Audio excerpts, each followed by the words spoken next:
Prologue. October 10th. Konohagakure. Hokage's Tower.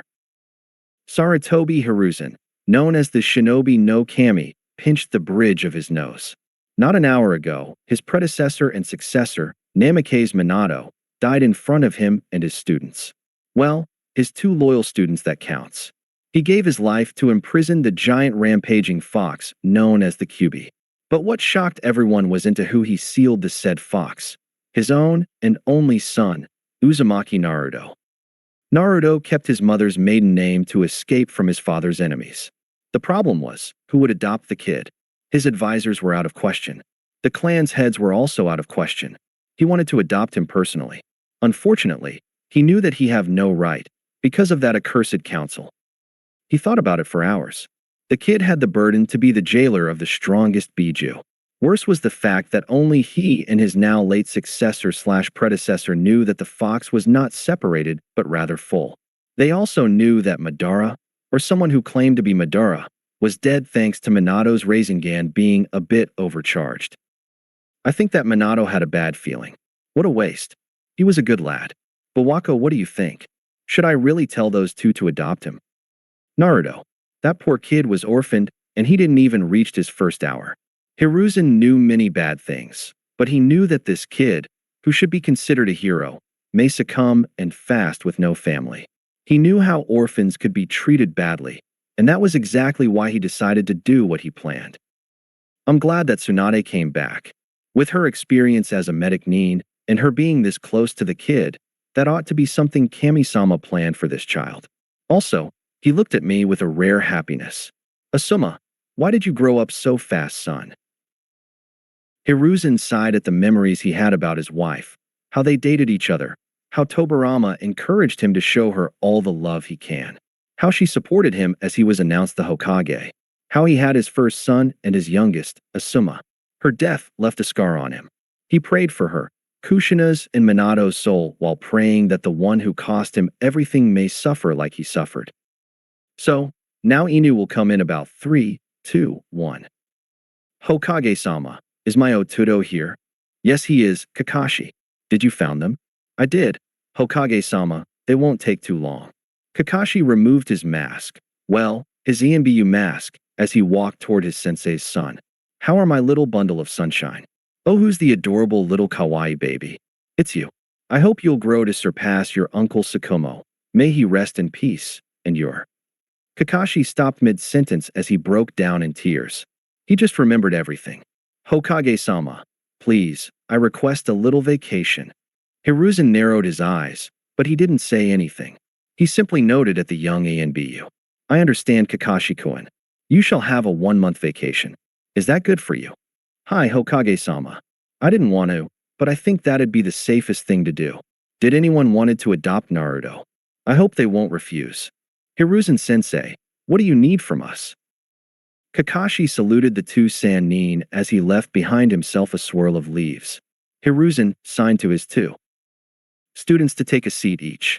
As they did, the old man told them what exactly he wanted from them. Jiraiya, Tsunade, as you two know, we each lost someone close to us. I lost my wife. You two lost a student each. But we have an urgent matter. This child here is their legacy. Minato-kun asked us one thing, that Naruto be viewed as a hero. But judging from this village's reaction, I don't think they will. Jiraiya muttered some curses under his breath, while Tsunade showed many emotions. Anger, sorrow, regret. She now have but one choice. It was clear that her and Jiraiya's grandson needed them the most now more than ever. I will adopt him, sensei. If this old excuse of a pervert still want to help me, he's always welcome at the Senju compound. But if he doesn't want to, it's also fine by me. Tsunade-heim, why do you want to do this? I mean, I'll help whenever I'll have time with my godson's training, but we both know that I never raised any child before, much less a toddler. I'm sorry.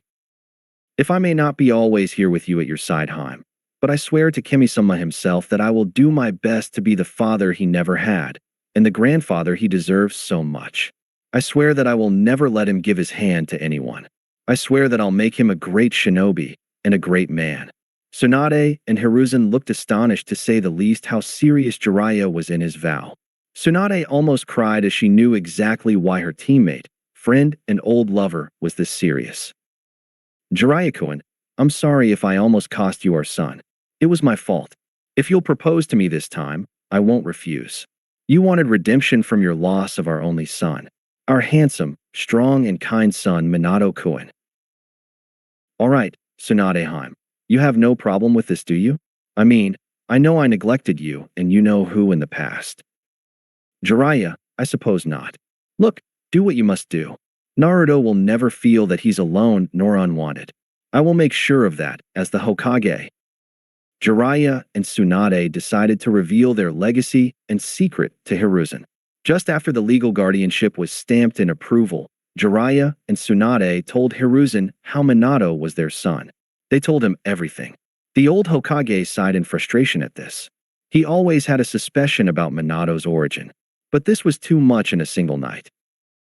All right, look, Jiraiya, Tsunade. If I were you, I would train Naruto-kun at 3. Trust me, that would be the best idea you guys may do. Thank you, Sensei, for everything. I think I must go and see Shizune. She must be worried sick out of her mind now. As Tsunade left with her grandson/adopted son, Jiraiya stayed to talk with his mentor about many things. Tsunade's decision brought many things to light. He needed to uncover them all. By the way, Sensei, you never told me how you came to this office this fast? I mean, as the previous Hokage, which laws did you pass under the table? Hiruzen chuckled evilly as he shook his head. 2 new laws. First is the maximum age for an advisor. The second is who's the real law in the village. Aren't you afraid of the mummy? I mean, he was your rival, right? That's why I need you and Tsunade as my new advisors. The problem would be that in 3 years, you two will need to work again. Also, I figured that in 3 years period, Naruto-kun may get the support he needs in order to rise to a legend one day. With that much power inside him, the clock is ticking. Jiraiya. I know what you do mean, Sensei. I mean, in time, maybe he'll force the whole world to be at peace again. I don't know yet. By the way, that Uchiha Minato killed, it turned out that I know who he is. He was, unfortunately, his late student, Uchiha Obito.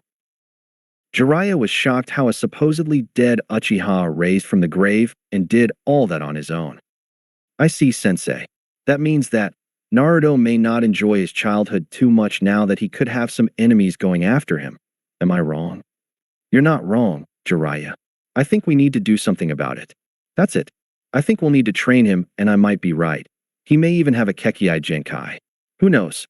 He may take the Senju name to a higher place than anyone else. Maybe even Konoha's name. I hope no one would be stupid enough to do anything to make him hate the village sensei. I mean, who knows how strong this kid would be. With the legacy of 3 of the best Konoha's ninjas, he may be fated to be the best shinobi ever born in Konoha. Naruto-kun will know me as his grandfather, Jiraiya. I may be an old man, and I can't show any favoritism, but that doesn't mean I can't do anything for him. Now, the problem at hand is the lack of wind user specialist. Maybe. Well, I will write a book about it, and I hope your publisher won't say anything about it. No, he won't. Remember my old Fuinjutsu book? I mean, he did accept to publish it, and I donated it to Konoha's Shinobi Library. I know. It was a failure, but to some jonins. They don't even know what's a good shinobi art is. Ignorance was never a bliss. It's a curse. Amen to that, my student. Amen to that. Senju compound sometime later. Shizune prepared her Sunban luncher only to realize that the intruder was not a hostile. Oh, it's just you, Jiraiya-sama. Lovely and cute as always, Shizune-chan. Wait a second, what do you mean by it's only me? Shizune giggled as she watched her mentor's friend facial expression. The man showed mock anger. It was clearly fake to her as he continued. By the way, where is Tsunade-heim? I thought she'd take care of my little Gaki.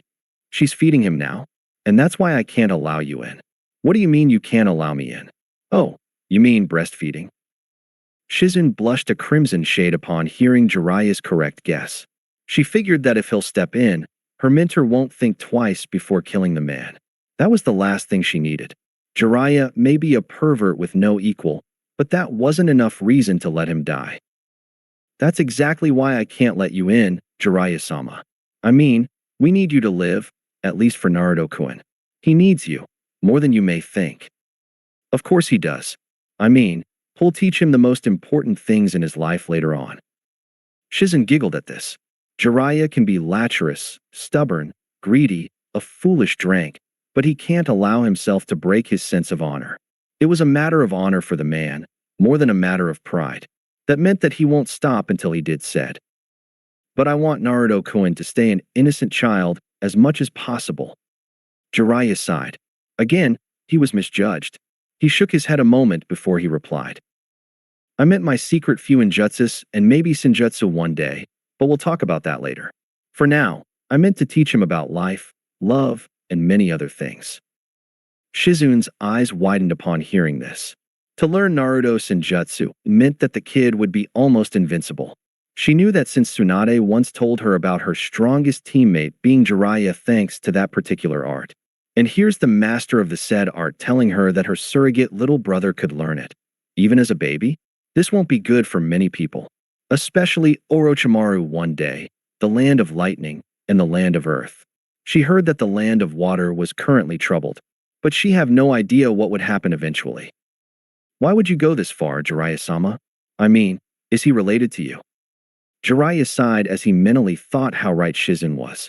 He wanted to reply and tell her, yet he couldn't. After a brief struggle, he finally told her half the truth. Well, you know that I was an orphan like him. So, I won't let him suffer like I did. He may or may not attend the academy, but I won't stay idly as his potential as a shinobi gets wasted. I know it's too early to talk about it, but trust me if I tell you that this village may hold a grudge against him. So, you'll be his father, Jiraiya? Tsunade appeared before them, while she had the now sleeping baby in her arms.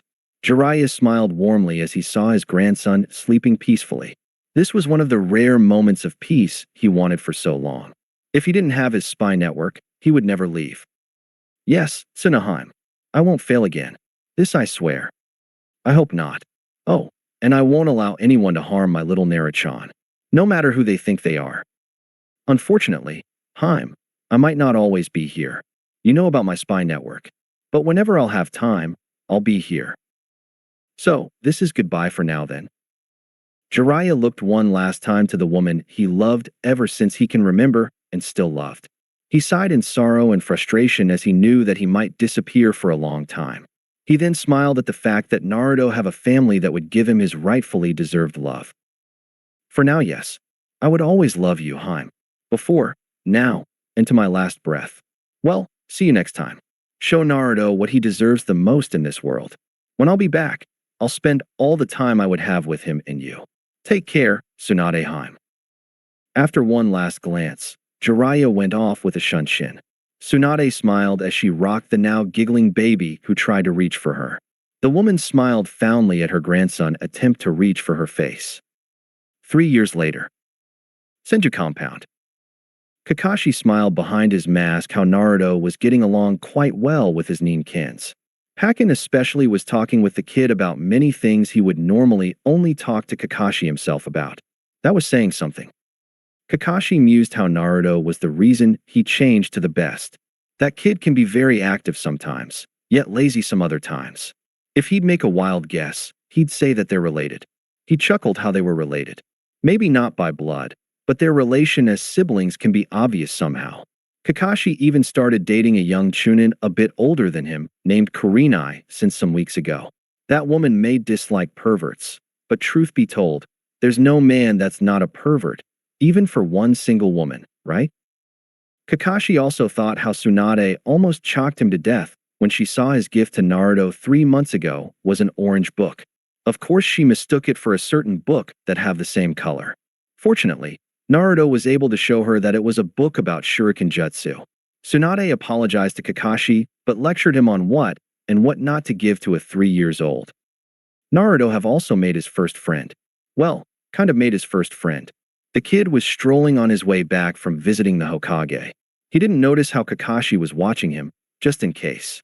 When he saw how his surrogate little brother walked the Hyuga heiress back home and left her at the door, his years in the ANBU kicked in as her father got out. Kakashi soon walked in the shadows watching Naruto, who went back home. He swore that he heard Tsunade kind of scold the kid about staying out late and lecturing him about the dangers of the village. He grew up so fast. Don't you think so, Tsunade-sama? Tsunade was stunned how Kakashi felt her approaching him. This shock, however, didn't last more than a split second. I guess. He's been bugging me about learning a jutsu or two. I think he must learn taijutsu, for now at least. I swear he can be like his father sometimes. I mean, he finished the last technique in the book yesterday. That was fast. It took me a week more than this to be honest, Tsunade-sama. So, no clan head or heir visited yet. Only Uchiha Makoto and her older son, Itachi. That kid reminds me a lot of Madara only. He's not a cold, arrogant jerk like that monster. I know. Itachi is one of the few Uchihas I can tolerate. He looks like his father, yet he's a lot like his mother. I told him to put her above anyone and anything else. Somehow I'm feeling sorry for the Uchihas. I mean, many of them are accused of trying to follow Madara's path sometimes. Well, we both know if it was Aji-sama who betrayed this village, no one would be here right now. I mean, he had that Kekkei Genkai that was considered stronger than any dojutsu's ability. Just the name alone can make any shinobi tremble with fear. I heard how the Shodai Kages were considered to be almost the strongest, but Hashirama-sama was considered to be on a league of its own. Kachan, Kakashi Niken, Arotouchin. Naruto's happy call reminded them that the kid does have a sharp eyesight for a human. Maybe it was a perk of his condition? Maybe he does have some naturally acute senses? Jiraiya-sama. The tall white-haired man smiled fondly at the sight before him. Shizen was at the hospital most likely. That left him one thing to say and do. Hey there, Haim, Kakashi, dear little Gaki of Asochi. Naruto, how many times I told you to call me just Two-chan? Naruto laughed sheepishly at his adoptive father's dismay. Too many times. I lost count, Databeo. Tsunade shook her head about her son's verbal tic. Truly, he grew up faster than she thought. She remembered how he took his first steps, mostly motivated by his will to reach her. His first word was Ka-chan. He was her hope of redemption. She saw Nawaki and Minato at his place sometimes and cried a bit. Whenever she cried, her adorable blonde kid cried unconsciously. That's not the point. Anyway, it's time for me to get more involved in your training. I mean, I heard you're learning Shuriken Jutsu. I just finished the book's last step yesterday. Jiraiya watched how his grandson was embarrassed and blushing. The Toad Sage laughed as he complimented the boy. Wow, I never heard of this before. You definitely learn fast, it seems. I mean, you were able to beat a genius this easily. Anyway, did you master all the techniques written? Not just replicate, I mean. Naruto noted heartily as he pulled off some shuriken and threw them with a great precision without even turning at a blind spot. Kakashi's eye widened at this. A 3-year-old was able to pull off one of the hardest moves? Seriously? How hard did the kid was trained? What kind of talent does this kid have? So it was bad? I mean, I'll work even harder to master it, Databeo. Kakashi interrupted everyone upon hearing this. Naruto, the only thing remained for you to be better is to pull off about 3 other Shuriken Jutsu techniques. 2 of them are a ninjutsu. The last is a fuinjutsu. So yeah, you may think it's bad, but I've seen Chunins lose months to do this move. So yeah, you did great. Fantastic even. For a 3 years old, you're sensational, Naruto. Sent. What? He meant cool, Naruchan. Naruto blushed under the praise. He actually spent weeks to practice that move. It was the hardest thing he ever did in his short life. And to hear that he didn't mess up made his heart rejoice with happiness. Arigato, Nichan. Well, Naruchan, lesson number 2, Taijutsu. It seems that you'll need to build both your power and speed first. Jiraiya, any ideas? Jiraiya shook his head. He wanted to train Naruto badly, yet he was afraid of hurting the boy. However, when he asked his mentor about it, the old Hokage advised him to teach the boy the basics and focus on them the most. Tsunade-heim, you know better about the katas. I mean, you're the one who know about Shodai-sama and Naidame-sama the most. I can't teach him the Kawaza kata, frog fu yet. I never wanted this to happen. I wanted him to have a normal childhood. Naruto pouted at this. He really enjoyed training more than anything. Only when he played with his family was more fun for him. But Ka-chan, I really want to train. Please. Tsunade almost glommed him or pinched his cheeks. She decided against, for now at least. All right, Naruto-chan. I'll show you the katas. But only the katas. And so, Naruto's training began. For the next 3 years, the blonde Senju would learn the basics of many shinobi arts. 3 years later, Senju compound, yet again. Naruto panted heavily. He unlocked his chakra. Finally, he did something he waited for a long time to do. He also had some nightmares sometimes about a giant, mountain-sized, nine-tailed fox. However, he protected a certain girl twice from boys older than himself who were bullying her. The blonde Senju smiled fondly at that particular memory. He did it because he had to. Naruto smiled again as he saw that girl. He may not be her friend as a technical term, but at least he was able to be a bit closer. However, it seems that his trial caught him, and fatigue soon claimed him as he fell forward, only to be caught by a certain silver-haired jonin. Oh no, you don't fall on my watch. Kakashi Niken. Good you're here, Kakashi sighed as he carried the boy in his arms to the compound's main house. As Tsunade greeted him, he simply smiled. However, he had one question on his mind. Is it normal for someone who unlocked his chakra to produce a visible shroud of it with a green hue? Tsunade's eyes widened upon hearing this. The woman almost fell to her knees if she didn't held herself. Well, figuratively at least. It can't be. Not that cursed bloodline again. I have no idea, Kakashi. By the way, say hi to Kurenai for me. Kakashi immediately shunshined without uttering a single word.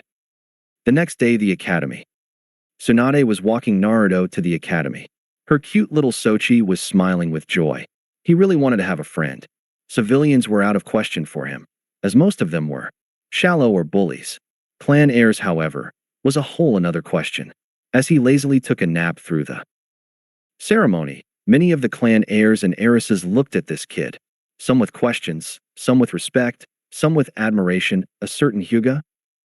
As the usual spar between two kids to showcase the abilities took place between Senju Naruto and Uchiha Sasuke, Naruto gave his hand to Sasuke, who immediately shook it.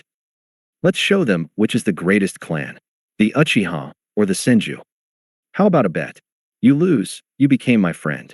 I lose, I tell you something you're interested in. Sasuke smiled. For once, he hoped the spar to end in a tie. He didn't voice this, however. Deal. Let's show this people. No holding off.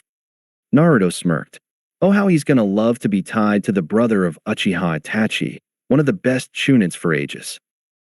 Yumino Irika signaled for the fight to begin. Immediately, Naruto and Sasuke were exchanging blow for blow.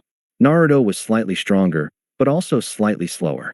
The fight went for several minutes, until the two kids landed a solid hit on each other. Like they both wished, it ended up in a tie. Not bad. You hit like a hammer, you know that. Better than a whip anyway. Whatever you say, Tonkatsu hammer. Yes sure, Muchi whip.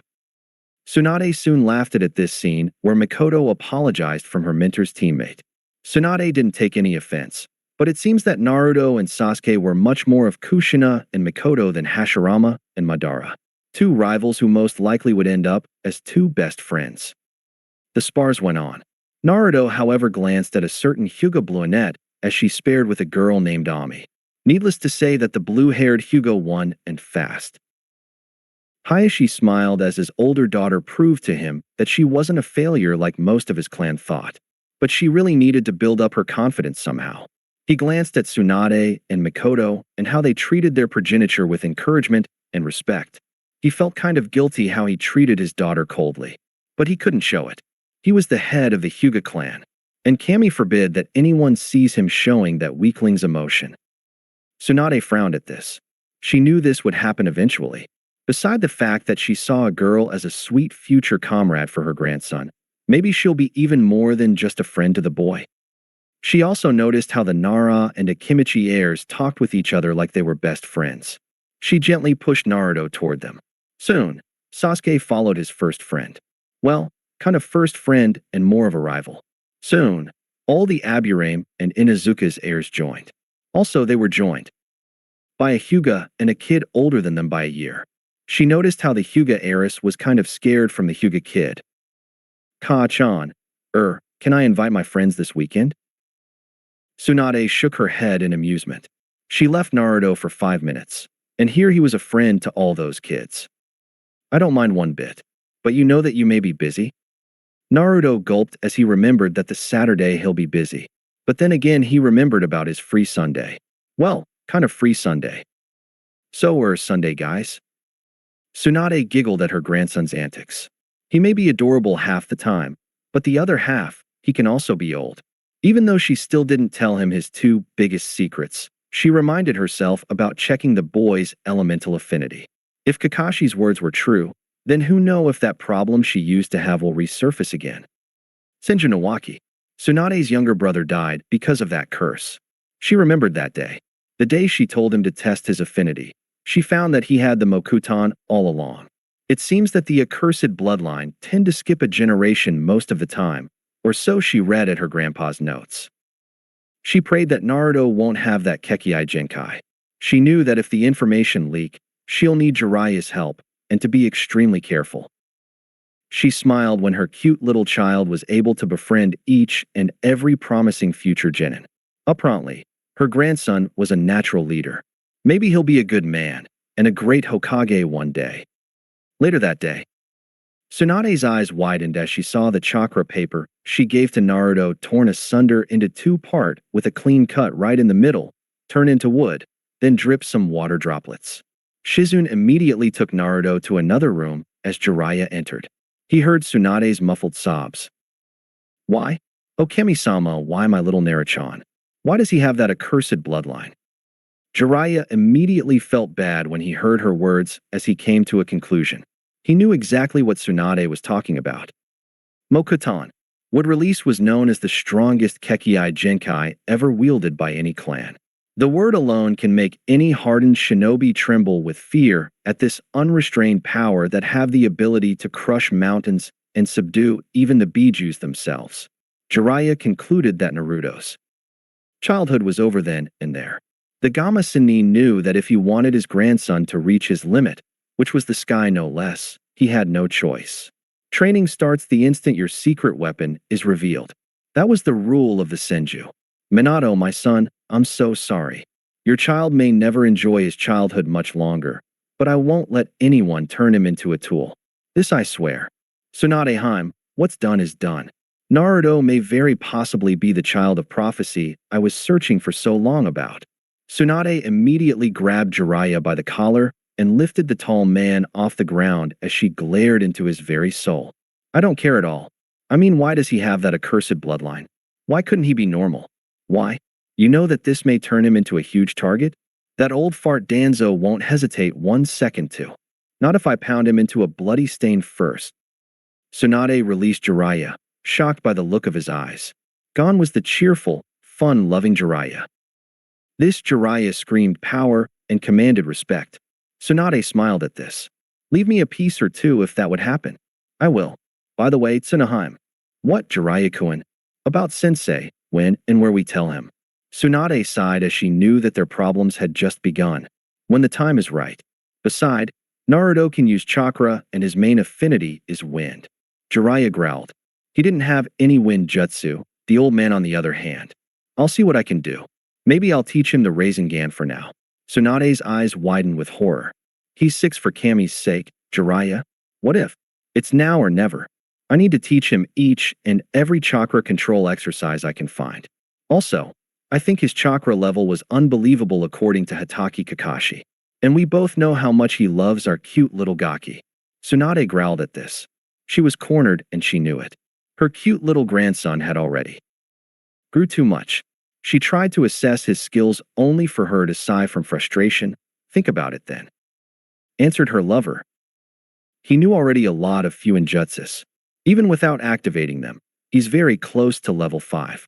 He can now use both Senju Taijutsu styles, have a superb Shuriken Jutsu. All he lacks is chakra control. Damn, I think that Jiraiya is right. Okay, tell the old man. But only via paper, and burn the damn thing afterward. Also, check for any intruder before you do so. In his house's doorsteps. Jiraiya smiled at this. He was glad that the mother of his son and grandson was this shrewd and smart. He really wanted to marry her now. However, it was not the right time. Fine. You're the boss, ma'am. As he shined, Tsunade went to her son's room. She was thinking, what would she tell him now? Ka-chan, are you okay? What happened? Why were you crying? Tsunade looked at her son's eyes. The kid was crying since she was crying not long ago. She berated herself as she wiped her tears. Nothing to worry about too much, sweetie. I was afraid for you, that's all. Your Ka-chan is a big, strong woman with no equal. What about me, Ka-chan? I mean, I'm not sick, see? Tsunade giggled as her adorable ball of sunshine putted her hand on his own forehead. She shook her head as she told him what worried her. Remember what I told you about my grandpa Hashirama when I was at your bed? Naruto noted as he retold her the story she told him. And you said that he was able to do that cool forest jutsu, and that he and Unsnawaki, may he rest in peace, had the same ability about that Kekkei Genkai? Tsunade chuckled at that. Her adorable little Sochi was now stuck trying to remember the word. Kekkei Genkai, Naruto. It's a bloodline limit that allow only ninjas from that said can to do some extremely powerful jutsus. Like Shisui Niken's Sharingan, or like that mean grumpy old man's white eye. Tsunade soon exploded in a laughing fit about Hayashi being a grumpy old man. She remembered how he was boasting how the Hyugas were the strongest clan. She laughed at the memory of how her daughter-in-law's friend didn't took it too kindly. If she wasn't there, she swore that she'll remind him of her clan's might. Mikoto was the Uchiha matriarch for one reason only. She was the strongest Uchiha alive. Maybe her oldest son would surpass her very soon. Yes, that kind of sum it up. Anyway, you have a Kekkei Genkai, and you may need to train in some Haijutsus. I'm glad that all of those were written just in case. Yay, Ka-chan. That means that I will be strong enough to protect all those whom I love dearly, Databeo. Not so fast, young man. About your Kekkei Genkai, I want you to never tell anyone about it. This is not open to discussion. Naruto pouted at this after he was dancing with joy.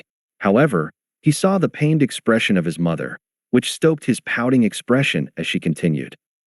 Not only because you're the Senju heir, my kawaii little Senju heir who I might teach some of my secrets, but also because I want to protect you. Only you, me, Shizune, Jiraiya, Kakashi, Hiruzen sensei, and finally, possibly your new sensei if he'll hear are allowed to know. Until you reach the graduation age, you are totally forbidden from using your power outside. Is that understood, Naruto-kun? Naruto looked at the serious expression of his beloved mother and noted with a passion. He may be young, but he knew better than to refuse. Even though Tsunade never punished him, he didn't want to earn her wrath. He still remembered how she almost killed a Hyuga man with a single punch. The man was mean to him, and he was unlucky enough to be caught red-handed. I swear I won't, Ka-chan, but if I might ask, what are my elements? Tsunade smiled at this. She would never punish her beloved and only son. The boy was too cute for his own good sometimes. Good, my kawaii little Naruto-chan. Who's the good Sochi? Naruto struggled to no avail to flee from his mother's hug. He finally submitted and replied. Me, Ka-chan. Me. Tsunade smiled as she made a shadow clone and sent him to bring her a scroll about Kenjutsu and Futon, wind release, from the Senju's library. Naruto's eyes widened at this as he tried to imitate his mother only to fail. However, he didn't feel tired one bit. However, Tsunade scolded him for some minutes about imitating her jutsus without permission, only for her at the end to kiss his forehead.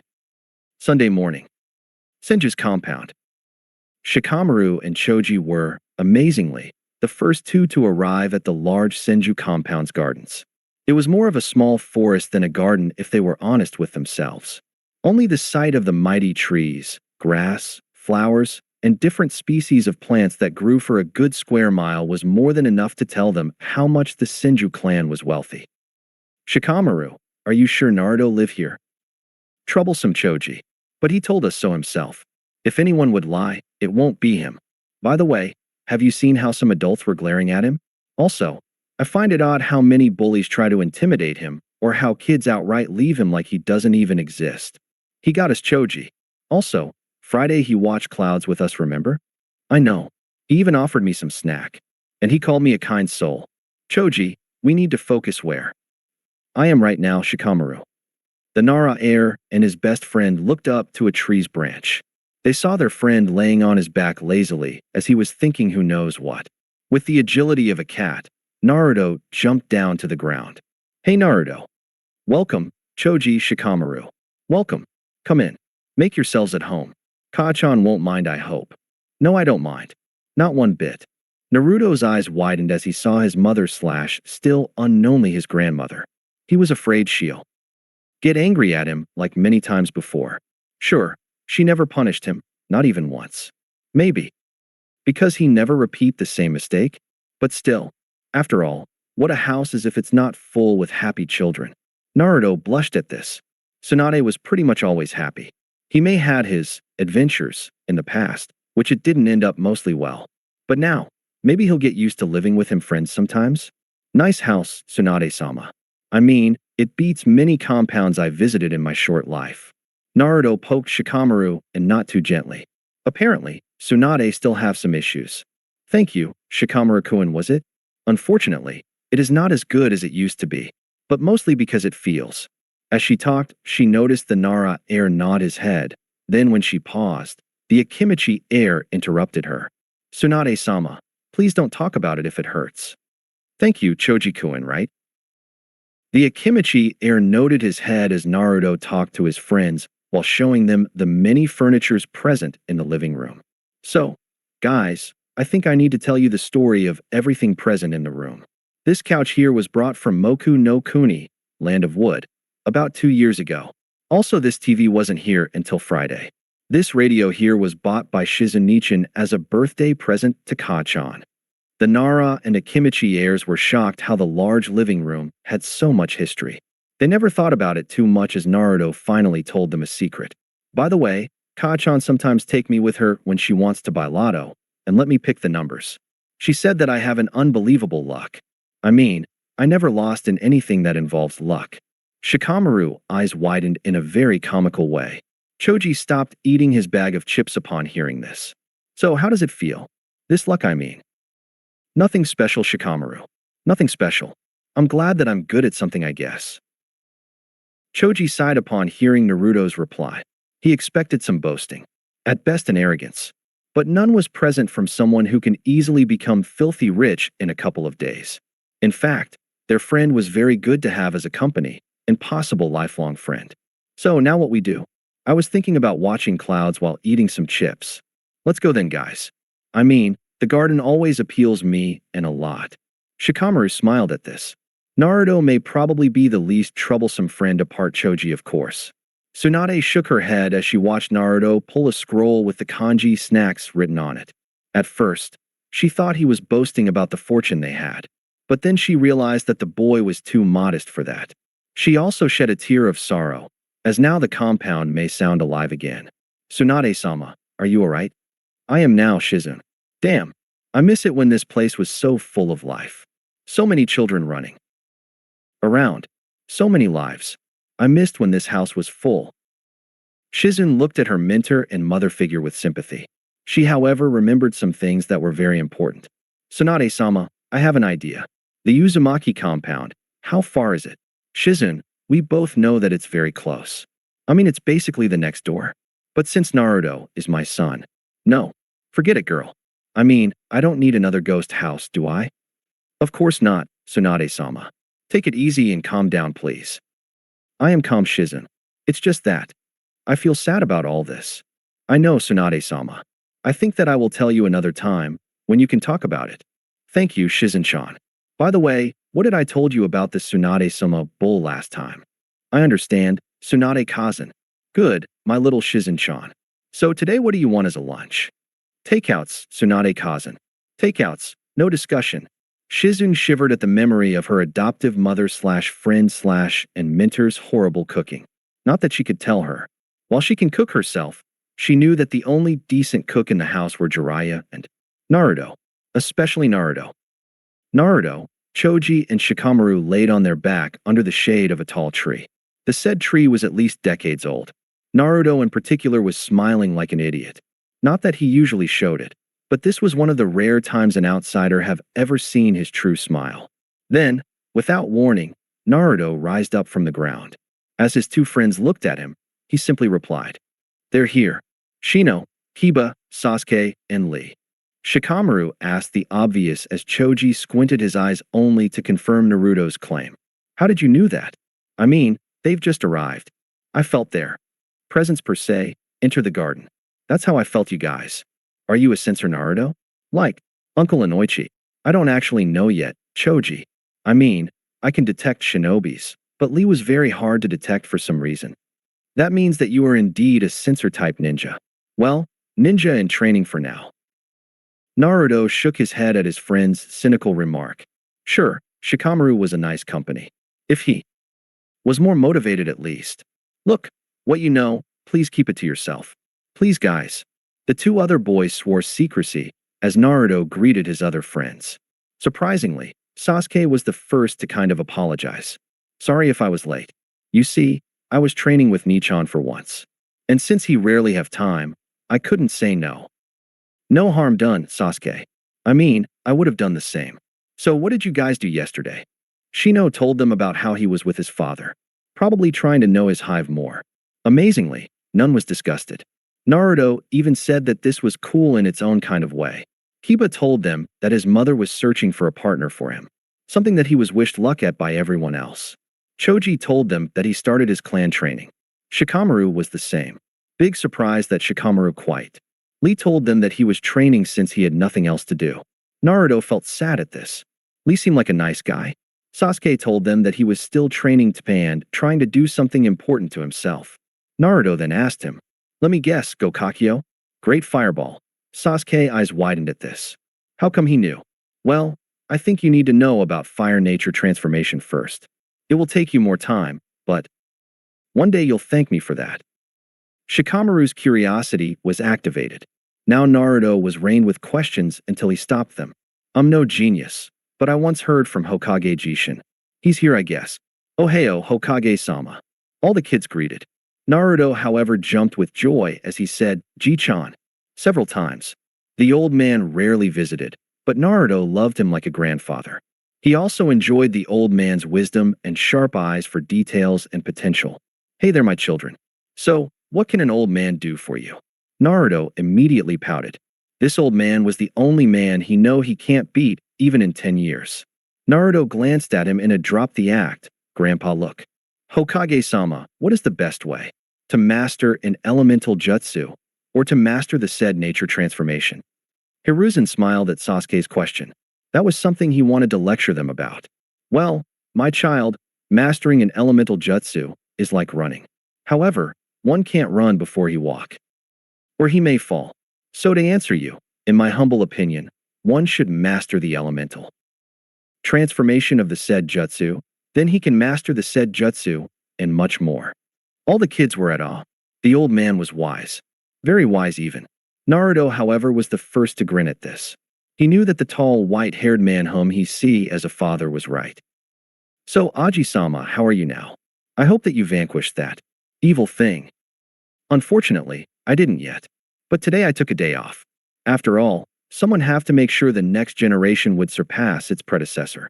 Also, it does help that you are all assembled in the same place. Thank you for the visit, and tips Hokage-sama." "You're welcome, my children. But I'm not wearing my hat, am I?" Naruto chuckled at this. He loved the old man with a passion. Whenever Jiraiya was busy to check on them, Hiruzen paid them a visit. Now that his guest list was almost full, he thought about showing them the best spot in the garden. Uchiha Itachi was known as many things. A genius like no other. A prodigy even by the Uchiha standard. The most efficient ANBU agent safe Kakashi and possibly his best friend, Uchiha Shisui. But in one word, he was a peace lover. He was not having a great time. Not one bit.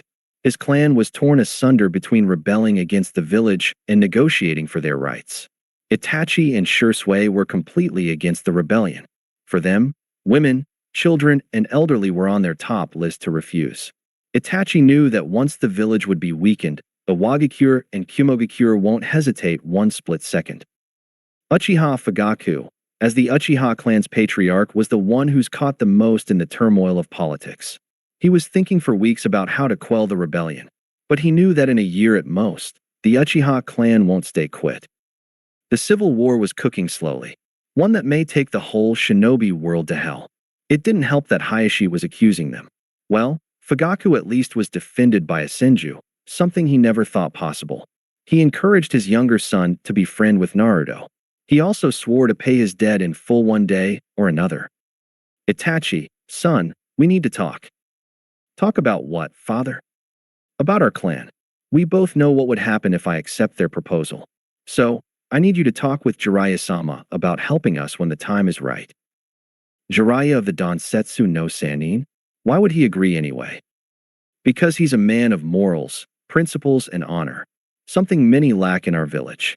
Look, I'm kind of happy that your brother finally started to walk in the right path, instead of our accursed path of hatred. You should follow Shirsue's example, Itachi. You should follow your own unbeaten path, son. This is the last lesson I will ever give you as your father. But I know you'll surpass me one day, and I'm feeling that the said day is very close. I will do my best, father.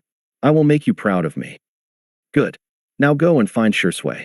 This is your first week off, so pass it in what you want the most. Just this once try to be selfish. I'm going out. Well, Itachi, it seems that I must trust you as my heir and fast. Now let's see what we should do. The next summer. Senju's compound. Naruto smiled as he jumped from a tree yet again. It was early morning. Like any sleepless night, he would get out and train himself to sleep. As he went to the lake between the two compounds, he realized that Kakashi was a nice older brother.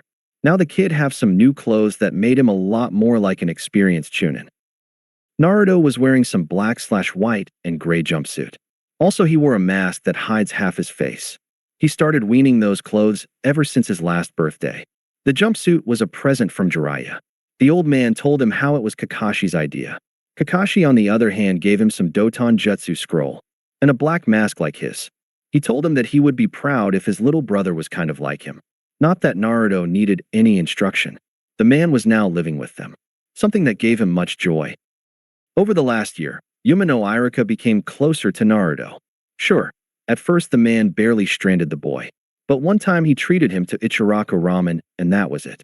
Iruka soon became like a sibling to pretty much all the class. Naruto, however, was the only one who can find 1,000 ways to drive the poor Chunin to insanity. Mizuki, however, was described by one word according to Naruto: S-rank jerk, and many other words. If the Senju knew some swear words, that's it.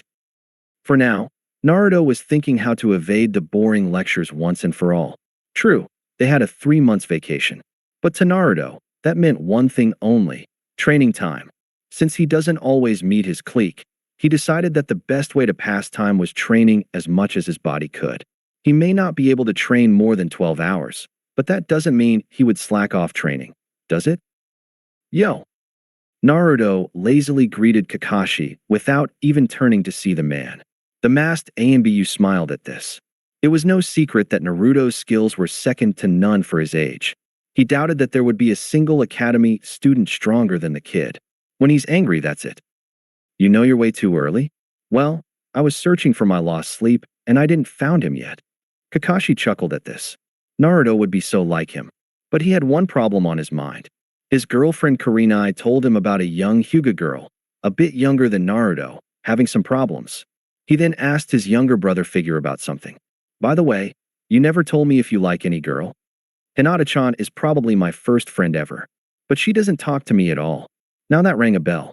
Kurenai told him about her mistreatment, and by her own father no less. The last meeting with the clan heads, the Uchiha clan head insulted Hayashi about it. That was definitely a problem. I see. Maybe she was just shy. Maybe she had problems. You mean like my minor problem of being lonely whenever no one is here? Pretty much. So, Kakashi Naiken, what can I do for her? I mean, I met her cousin, Niji. That guy is on my jerk list. How many people are there anyway? A lot, to be honest. But don't tell Ka-chan or she would take me away from here. Kakashi sighed as he noted his head. The kid was smarter than average. If he'd make a guess, he'd say that Naruto is extremely smart when it comes up to life and a genius like Tobirama or his father when it comes up to learning shinobi skills. He just wanted to confirm his thoughts, however. So, how far are you from mastering wind chakra? I heard that Sasuke mastered his fire chakra already. Naruto smiled. something that made Kakashi's eye widen, even by a bit. He knew that Naruto knew about Itachi. He knew that Naruto and Sasuke are like himself and Guy, only less friendly toward each other. Good for him. I mean, if he did it, then I got myself a great teammate in the future, I hope. Well, if Tobirama Jasama's notes are right, only one step left, to cut a waterfall in half. Unfortunately, there's no waterfall narrow enough for the task. Naruto pouted at the end of his sentence. Kakashi, I smiled at this. His cute little brother and apprentice sometimes was advancing at a very fast pace. That was some great news that made his day. By the way, Kakashi Naiken, what about Kurenai-san? When will you two, you know? Kakashi I hardened as he scolded Naruto about his innocence until Naruto answered. I was going to say that you two move in. I mean, Nico Nichin and Hibi Nichin told me that maybe they'll move in one day. But I don't want anyone to be here before you, Databeo. Kakashi only said an oh, before he remained silent, and for a good 5 minutes. He was thinking how to apologize to his younger brother. Well, his surrogate younger brother, but still. So, we go to Ichiraku Ramen for a brief feast, then we get some takeout for lunch? Naruto nodded his head and many times over as Kakashi went with him to get the best food ever known for humans, aka ramen, according to Naruto. Days later, Naruto smiled as a man walked in with Kakashi. The said man was wearing an ANBU uniform, had short brown spiky hair and black almond-shaped eyes. And his Hitae was a hapuri similar to one Senju Tobirama. The said man made himself known. Hello there, Naruto-kun. Kakashi-senpai told me a lot about you. Hokage-sama gave me the mission to help training you since I have something only you have too. Naruto then asked innocently if they were related somehow. The ENBU simply palmed his face. Kakashi chuckled before he reminded the man of the boy's age. The man introduced himself as Tenzo. Then he told Naruto about what they had in common. Naruto-kun, we both have the same Kekkei Genkai. Although we are not related, I think that it's my duty to teach you. Kakashi, who's the man in my property? Kakashi and Tenzo gulped as Tsunade clenched her fists, making her knuckles snap. Kakashi immediately told her about Tenzo's mission. Before anyone do anything, Jiraiya appeared with a Shunshin. Tsunadeheim, please calm down. Before the woman say anything, she noticed how Tenzo was at a knee and a half and bowing to Jiraiya, who rises the man to his feet again. Tenzo, if I would ever demand this absurd over-respect, I would have done it when I found you years ago. Jiraiya, do you trust this man? With my life. And with Naruto even. Tenzo is a professional. Also, he's an acquaintance of mine. Tsunade then smiled at this. So far, the man was respectful toward her. And he acted toward Naruto like he was an apprentice. For her, this was good enough. Also, if Jiraiya trusts him, his loyalty is unquestionable. She know her teammate, lover, partner of crime, and the father of her only son too well for that. She felt sad how Naruto still doesn't know the truths. Yet, as I was saying, Naruto-kun, I will train you. But first, tell me what you can do. Naruto thought about it for some moments before he started talking. Kawarimi, no hand seals. Hench, no hand seals. Shuriken Jutsu, not bad one bit. Taijutsu, I mastered the Senju style according to Kachan. Almost reached mastery of wind and water chakra. Requires some attention to earth chakra. I can also on a side note use a sledgehammer decently. I think I may need to learn how to fight with a sword. Also, I can make seeds grow faster. Tenzo was impressed. This kid, no older than 7, was a solid genin. Only 2 other kids were at this level. Not that he knew. But Naruto was actually lying to him about his skill level. The kid was able to learn how to heal himself and accelerate his already impressive regeneration. Also, he didn't know that Naruto knew some few ninjutsus, a hijitsu, and the Rasengan. Kakashi-senpai, you were right. This kid will be a powerhouse one day. Naruto, I smiled a lot Kakashi as he heard the compliment. Tenzo would be his sensei for who know how long. And if that guy was impressed, that would be a good thing, no? Naruto panted hard. Not only Tenzo was a certified sadist, but also was a cruel slave driver. For the last 12 hours, Naruto didn't even took a break or eaten anything. Tenzo kept training him Yimbiyu style, which involved many things on the same time. From dodging while fighting a much superior opponent, to running while dodging kunais and shurikens, with a backpack full of stones and running through hand seals. Tenzo was very serious in the training. In short, Naruto for once in his short life felt tired. Something the ANBU captain should boast about for a good century if he lived that long. Alright, that's good for you. So, lesson number 1 would be this. Tenzo then planted a seed in the ground and focused his chakra before making it grow into a tree. Naruto was at off for a bit of time as Tenzo told him the trick.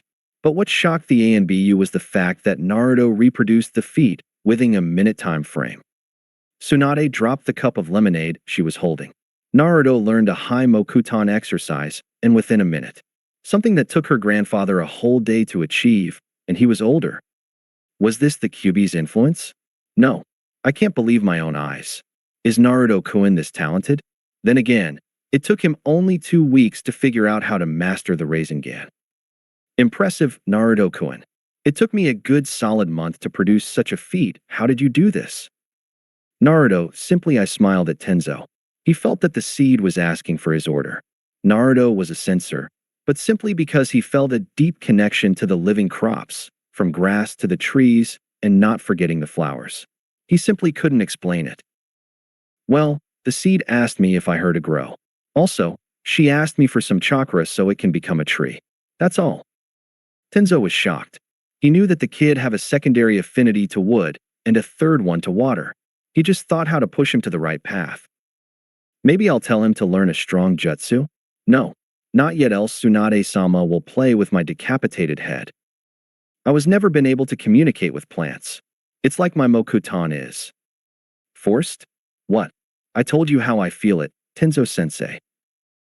Tenzo for his part sighed. Then he came to an idea. I think you need to master your other chakra elements before we continue the training. Now, I think Jiraiya-sama knows better about earth and water chakra than me. Also, wind chakra have but one final step.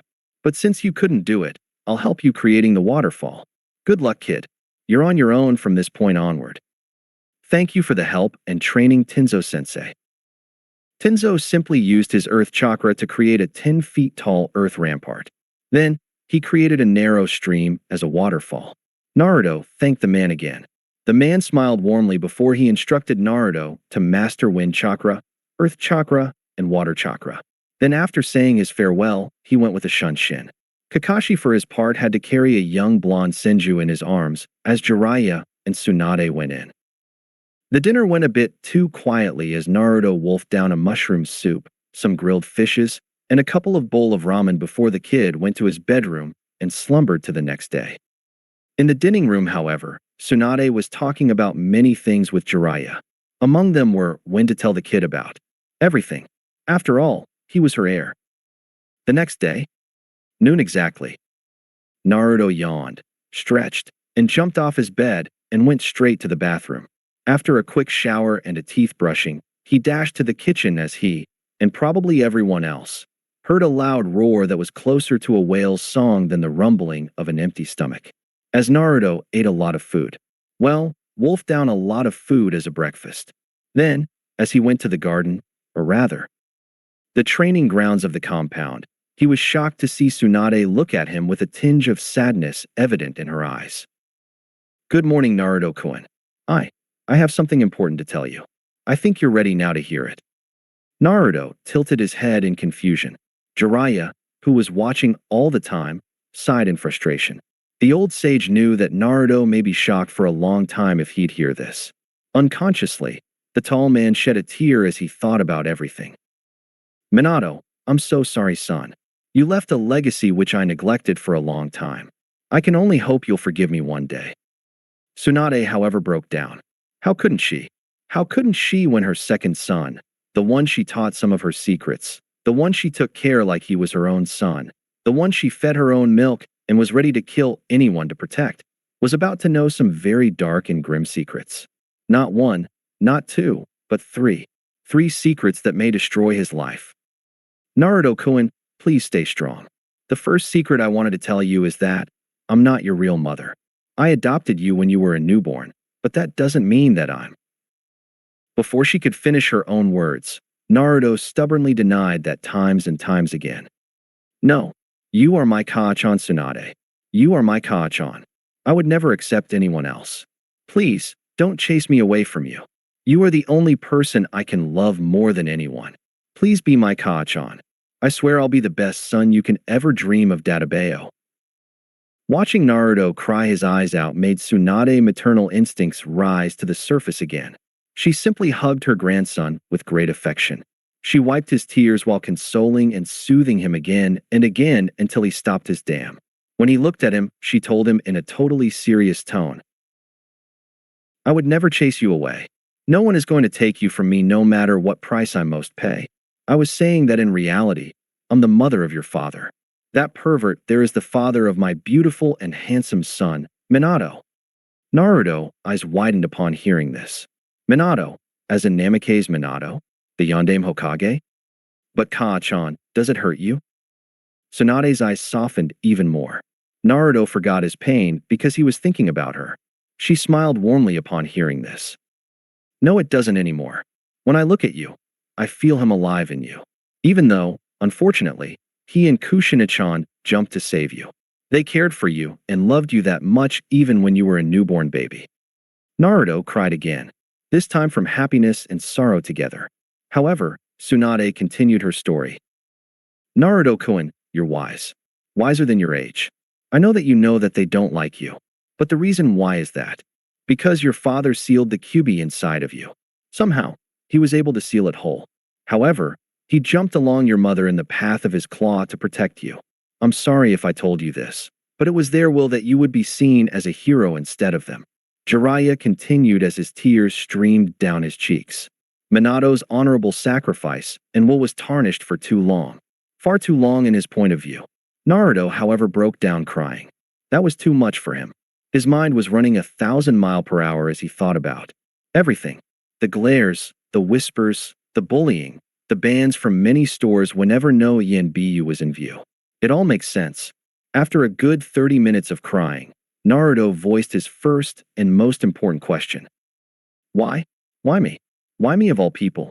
Why didn't he see the real nature of many villages? Why did he do this to his own son? Jiraiya was about to answer as Tsunade shook her head. Naruto kept asking himself again and again.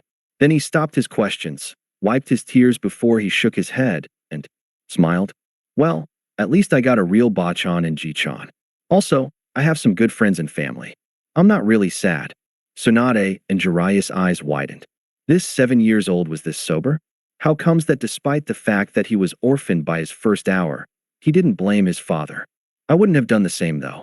I would sacrifice myself to drag him to his death. If he could, that's exactly what he would have done. Unfortunately, only a newborn is able to hold that much power, as his chakra coils are yet to develop. Also, somehow despite the fox's immeasurable power to us humans, he was able to seal him whole with the price being his life. Naruto listened at his grandfather's explanation as the tall mountain of a shinobi continued his explanation. The seal he used was on a level 9 out of 10. However, this means you'll have a few time before you can use his chakra as it is corrosive. If I were you, I would try meditation sometimes. Naruto shook his head at this. He voiced, however, his own idea. I say I grow up a bit more before I may try and contact him. Also, I prefer to be strong on my own, not with some borrowed power. See? I told you, Jiraiya. So, was he sealed before me? Jiraiya sighed at this. How can he tell him? He finally decided to tell only half the truth. Well, I think twice. Since Shodai-sama's death, if I am correct. Naruto, eyes widened. That was about half a century ago, if not much more. That definitely was bad for the fox. I think someone is going to need to keep him company sometimes. But, I think I need to go back and take a nap. As Naruto walked away, Tsunade and Jiraiya realized that the kid may have so many different emotions bottled up. The next few days seemed grim and dark. 2 months after the vacation Konoha's academy. Naruto and Sasuke were glaring at each other for a reason. Well, trying to kill each other just by look as some students swore that there were some electric sparks flying between each other. While the girls of the back, save one shy Hyuga, were rooting for Sasuke, most of the clan heirs were rooting for Naruto. This, however, stopped when Iruka entered the class and yelled to stop. While everyone else flew to their chairs, Naruto and Sasuke remained glaring at each other for several seconds while they took their places, one at the side of another. Alright, you two. What happened now? Sasuke shook his head while Naruto exploded in a laughing fit. Then everyone understood exactly what happened. Nothing. We just wanted to know who's the strongest guy at this class. That's all. Okay. That was weird. Not really. That was our favorite game. And awkward. Boy, Sasuke, why telling them? I mean, we still don't know who's the better man, yet. And egomaniacal? Yeah, you know I'm faster than you now, don't you? Arrogance. Did you manage to overpower me even once in a spar between us? Before anyone else jumped to a conclusion, the two rivals laughed. Well, chuckled in Sasuke's case. As the class went on, Naruto did what he usually do when he's bored out of his mind. He simply slept off. He have no idea how the night will change a lot of things on the village. Among them, his and Sasuke's fate. As Sasuke went back home, he was shocked how the Uchiha compound turned into a battlefield in all the senses of the word. The shock, however, was short-lived as an ANBU attacked him. Before he could move, however, his father threw himself in front of the attacker. Fugaku was able to kill the attacker, but at a price. Sasuke, run as fast as you can. This is not a fight you can survive. Fugaku grunted as his left arm was impaled by a sword. As he removed the blade, he grunted while he prepared himself for the battle that held the lives of children, elderly, and women at stake. As Sasuke ran away from the compound, he felt that everything was slower. He thought it was just his adrenaline working. Little did he know that he activated the Sharingan. However, he was shocked as he turned and saw an ANBU rushing toward him and yelling, "Die!" The said ANBU, however, was never able to touch a hair from Sasuke's head, as he was skewered by a lightning blade. The one that killed him was an ANBU? Sasuke, run to the Senju compound and tell them what happened. Sasuke froze. He tried to move again and again, yet he couldn't. As he was exposed, another ANBU attacked him. However, this time, it was Mikoto who stopped the attack, much to his shock. His mother then made a shadow clone. Said clone just grabbed him and shined away to where the ENBU told him. Sasuke thought about it for a second only to realize that the ENBU who saved him have the kanji fire on his mask. Tsunade wasn't happy one bit when Uchiha Itachi rushed through her compound while yelling at the top of his lungs. She was enraged when she saw Uchiha Mikoto out of consciousness and bleeding profusely. Itachi, however, shocked her with his words and the fact he was bowing to her. Tsunade-sama, I beg of you, heal my mother. She's the only one I can trust to be your fiercest ally. I'll be in debt of you my whole life if I have to. If you want me to be Senju Itachi, so be it. Please, don't let her die. Tsunade nods as she healed Mikoto at best of her abilities allow her. As she finished doing so, she sighed at how to tell her son about it. Alright, she's stable, for now. Just let her rest and guard her with your life, Itachi. Thank you, Tsunade-sama. I'm in debt toward you as long as I'm breathing. Itachi was crying as he saw his second most precious person alive and stable. His mother put a fight like no other. For a Jonin, she was pretty strong. Well, once she'll be back like it used to, full health, she'll be a valuable asset to the village. Think nothing of it, Itachi. As a medic ninja, I can't allow a Jonin of such skills to die on me, can I? Itachi noted as he shined with his mother and little brother to the hospital. Sasuke's injury may be a mental one, but Itachi won't take any risk with it. Uchiha Shursui was not in a good mood for once in his life. His clan was attacked. He was able to secure some prisoners, whose were taken into the TNI department. Marino Abiki would make quick work of them. In that night, many Uchihas lost their lives. From the age of 10 to the age of 50 and even 60. In short, the clan survived, but barely. Whoever responsible will pay a heavy price soon enough. Naruto grinded his teeth as he heard of that fateful night's events. It seems that Sasuke was mentally unstable for now. The blonde Senju shook his head. Sasuke was his friend, and Naruto would never abandon any friend of his. Ino, who told you so? Tuchan did, Choji. He told me that Sasuke-kun may abandon the academy. Soon, Naruto slammed his fist and hard in the desk.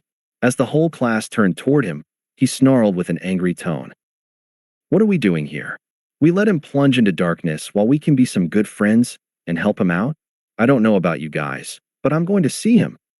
Before anyone replied, Naruto ran to the Senju compound. After he left, the clan heirs and heiresses talked with each other. Soon enough, even Sakura went home to change her clothes. As Naruto went out of the compound, he was shocked to see all his friends, even Lee and Niji, dressed in black. Before he said anything, surprisingly, Hinata was the one who talked. Naruto-kun, I think we can't really be friends again if we abandon one of us. Will we? Naruto smiled behind his mask as they went together to the cemetery for the collective funeral of many Uchihas that lost their lives. He had some interesting fire ends to say the least. Even though Niji was kind of glaring at Hinata sometimes, which it didn't escape the notice of the masked blonde. However, once they arrived at the cemetery, they heard the Hokage speak about the will of fire that still burned hot inside the Uchiha clan. As he finished his words, Naruto glanced at Sasuke. Soon enough, pretty much everyone that was in the same class offered him his condolences. Naruto was the last to do so. After the funeral, everyone went home safe. Naruto and Sasuke. The two walked while thinking of many things. Naruto about the family he lost at his first hour and Sasuke about his father. As they wandered off into a clearing, Naruto asked Sasuke, "Sasuke, don't let this change you to the worst, my friend. I know how you feel. I'm going to tell this only to you if you want." "What do you mean by you know how I feel?" "You have a father, no? A grandfather and grandmother, yes. But a father or a mother? Well, you know your father, don't you?" "I know who he was. But I lost him and my mother by my first hour of life." "Don't let darkness grip into you, Sasuke. You do have a darkness, don't you?" Naruto nodded his head. He sighed as he told Sasuke how he was looked down upon and mistreated most of the time. "Look, Sasuke, I know you're angry, okay? Just fight me if you want to let it go." Sasuke smirked as the two rivals fighted with each other as equals. Naruto may be as strong and as fast as Sasuke, if not stronger, and their styles easily nullify each other. While Sasuke's style is offensive, Naruto's was both. However, Sasuke was faster than him by a bit. Soon enough, both boys fell back first to the ground. "You're good, Muchiyero. Not bad for a Tonkatchi. Do you think I should stop going to the academy so we get in the same team? Speaking of which, why does some teachers hate you?" "Well, I'm a slacker like Shikamaru. But how do I get worst? Grades? That's it. Oh, and by the way, which girl do you like as a teammate?" "Well, Hinata would be the best. But you'll need to work on that first. I mean, it's either Sakura or Ino. She's a gentle soul, and she have a great potential for a kunoichi. If someone tell me that she's stronger than Kiba or even Shino, I won't be surprised." "Yeah. So, since when you knew her?" 3, 5, 6. Wow, I never thought that. You two don't look like two close friends." "Well, to her credit, she tried, Kemi-sama knows. You know, if she would like you, more than a friend, you better never let her down." "You mean like best friend?" "No Bakatonkachi, idiot hammer. I meant like something more. I don't know yet. I mean, even Nichan refused to tell me. So, why are you always protecting her from bullies?" "I have no idea. I felt that if I don't I would regret it. Tell you what, hide your abilities all the way to the final exam, and I'll do my best to be the rookie of the year. All you'll have to do is to make Hinata the kunoichi of the year and Tieda. We get a teammate that's neither weak neither a fangirl. That won't be necessary. I'll make sure you three end up together." Naruto's eyes widened while Sasuke narrowed his eyes. The Hokage himself was practically promising them to do that? That was scary somehow. "Why would you do that, Ji-chan?" "Because, Naruto-kun, I feel that you three can get along each other rather easily. Each is an orphan. Each is strong in his own kind of way.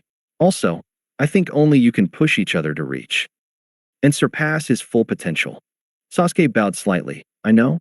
It's a bad shock even to Naruto." As he thanked the Hokage for letting them be together. Little did they knew that one day they will thank him or insult him. 1 week later, Naruto was strolling after the academy. As he went on his path where his little legs guided him, he felt a chakra signature he was too familiar with following him. Leaving nothing to chance, he decided that now was the right time for a talk. Shunshin no jutsu. A whisper in Naruto was immediately after one shy Hyuga girl who eeped in surprise. Naruto, however, would have nothing from that. "Hinata-chan, why were you following me?" I don't know, and Naruto-kun. Naruto frowned as he saw that Hinata went back 2 or 3 steps as she fidgeted. Her stutter was a clear sign of her lack of self-confidence. Also, he was sure from one thing. Her family must have destroyed any self-confidence she have. But if my ability to sense chakra is even half true, her chakra control is amazing at her age. Her reserves are not as bad as Ino or Sakura, which means that she's a hardworking type. Great. All I have is to try and rebuild her confidence. If you have time to stalk me, then you must have time to fight me, no? Hinata was a bit afraid of the word fight, as he replied to Naruto while apologizing. I wasn't stalking you, and Naruto-kun. I wanted T to talk to YU. B, but I couldn't do it. Also, I don't want to fight you. What if? Why you get hurt? Good thing I'm able to heal fast then. Sorry, Hinata-chan. But either we spar, either. I won't talk to you ever again. Of course, Naruto was lying through his teeth. But Hinata didn't notice. As they went to an empty training ground, Naruto prepared himself, and so was Hinata. As they went on their spar, Naruto noticed something many times. That's it for me, it seems. By the way, Hinata-chan, why were you holding off against me? Hinata fidgeted as she finally worked up her guts. B, because I don't want to hurt you. In an Naruto-kun. Naruto tried his best to glare at her with his 2 lazy-looking eyes. Yet he failed. You did already. If you hold off in a spar, your opponent will develop the worst sin for any ninja. Overestimating himself and can even get arrogant. Arrogance kills. All the Hokage were humble yet confident in themselves. That's why a very few shinobi are worth the hat. Hinata's eyes widened in horror. Was she leading her cousin and sister to their death unknowingly? That nailed her decision as Naruto smiled at her behind his mask. I smiled a lot. Kakashi would be more accurate. Well, if you ever want to be my friend, tell me, write to me, you're free. I'll be very happy to be your friend, Hinata-chan. Also, you're free to visit me anytime you want. Bachan loves children somehow. Hinata just walked toward her house, while Naruto was trailing her to make sure no harm would happen to her. As she knocked, he simply shined to his house, thinking about many things. Like he always does. But the nun was more than what to cook for himself. 3 years later, Senju compound. It was summer. Naruto was bored out of his mind. He was the #1 slacker in the classroom for the last 3 years. Mostly out of sheer laziness than anything else. Also, he became even closer to any clan heir and his 3 other friends, Rock Lee, Sai and Shin. At first, he butted heads with Sai and Shin, but later, they agreed to try and be friends. Naruto smiled as he remembered a certain girl he was very protective toward. Hinata was not weak in his or Sasuke's eyes. Although Sasuke wasn't interested, Naruto mentioned that she's kind of cute in her own way. Of course, she fainted, much to his confusion. Shikamaru said it was troublesome to help Naruto, something that made the usually lazy blonde glare at him. Sasuke also changed a bit, becoming more and more friendly. Although he usually never talked to civilian kids, he respected strong future comrades like Sai, Shin, and even Lee. Naruto, however, was much friendlier. Any kid who try and talk to him somehow ends up talking to him again and again. Somehow, Naruto had a special charm, one that can affect anyone, from a certain Hyuga to even Shin and Sai, who were utterly emotionless, Shin, or as innocent as himself, Sai. Sasuke once joked that if Naruto would face an enemy, they may win a new ally or even a friend. Judging by how Naruto was making friends with a few words, that may be true. His musings were cut short when he was called by Tenzo. His Ambu sensei was ruthless in his teaching, but it has paid off and greatly. Naruto was wearing his usual mask, like Kakashi. His wardrobe, however, changed. He was dressed in a black shirt with a fur collar, a black cargo short, and a shinobi sandal. Tenzo smiled behind his porcelain mask as he saw how his student was ready for training. Naruto may be a lazy kid when it comes up to anything else, but when it comes up to training, he changes 180 degrees. Hey there, Naruto-kun. So, you finished sharpening your Doton chakra? Naruto smirked behind his mask. He finished that exercise some weeks ago. You have something in your mind, Tenzo-sensei? Because I mastered my 3 chakra types to perfection. So, you have any jutsu as a reward? Tenzo sweat-dropped at this. The kid was smart like his father, and he had his mother's determination. Well, I taught you all the jutsus I could master, and yet, I guess this will take something else. Naruto smirked yet again. True the fact that he was a real prodigy like no other when it comes up to ninjutsu. So far, he mastered all the jutsu he could put his hand on. After all, to be Hokage meant that he should be strong enough to be recognized by everyone, right? But he had another goal in mind, to protect everyone he cared about. Well, what will you do then? Tenzo then threw a ninjato to his student. Much to his surprise, the kid had an amazing affinity to the blade. He was training with the sword like he was an old hand. Something wasn't right. Is this the first time you train with a sword? Naruto nodded his head as he explained. Well, it is. However, it seems natural for some reason. There's no mistake in it. This kid does have a natural talent in Kenjutsu. If Jiraiya-sama's words are true, then which level you reached in Fuinjutsu? Naruto cocked an eyebrow in confusion before he answered the ANBU. Between level 4 and 5. For an Uzumaki, as Erojishin says. Tenzo then sweated profusely. He heard about the Uzumaki standards of Fuinjutsu being extremely high. But this 10 years old was progressing exponentially. Something that wasn't right at all. How come you're the dead last? Naruto smirked at this. Tenzo wanted to know his secret. He wasn't going to tell it to anyone. Boredom? Laziness? Being tired? I dunno. Could be none of those like it could be all of those.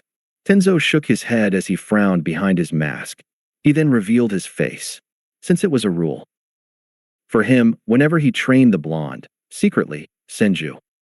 Okay, you can go and play in a poker tournament now. I mean, time to step up your training. Mokuton is great and all, but you can't use it frequently. Also, there's the if, how and when to use your other jutsus. So, today we'll try to upgrade your control over the Mokuton, Suiton, Doton, and Futon ninjutsus. Any problem with that?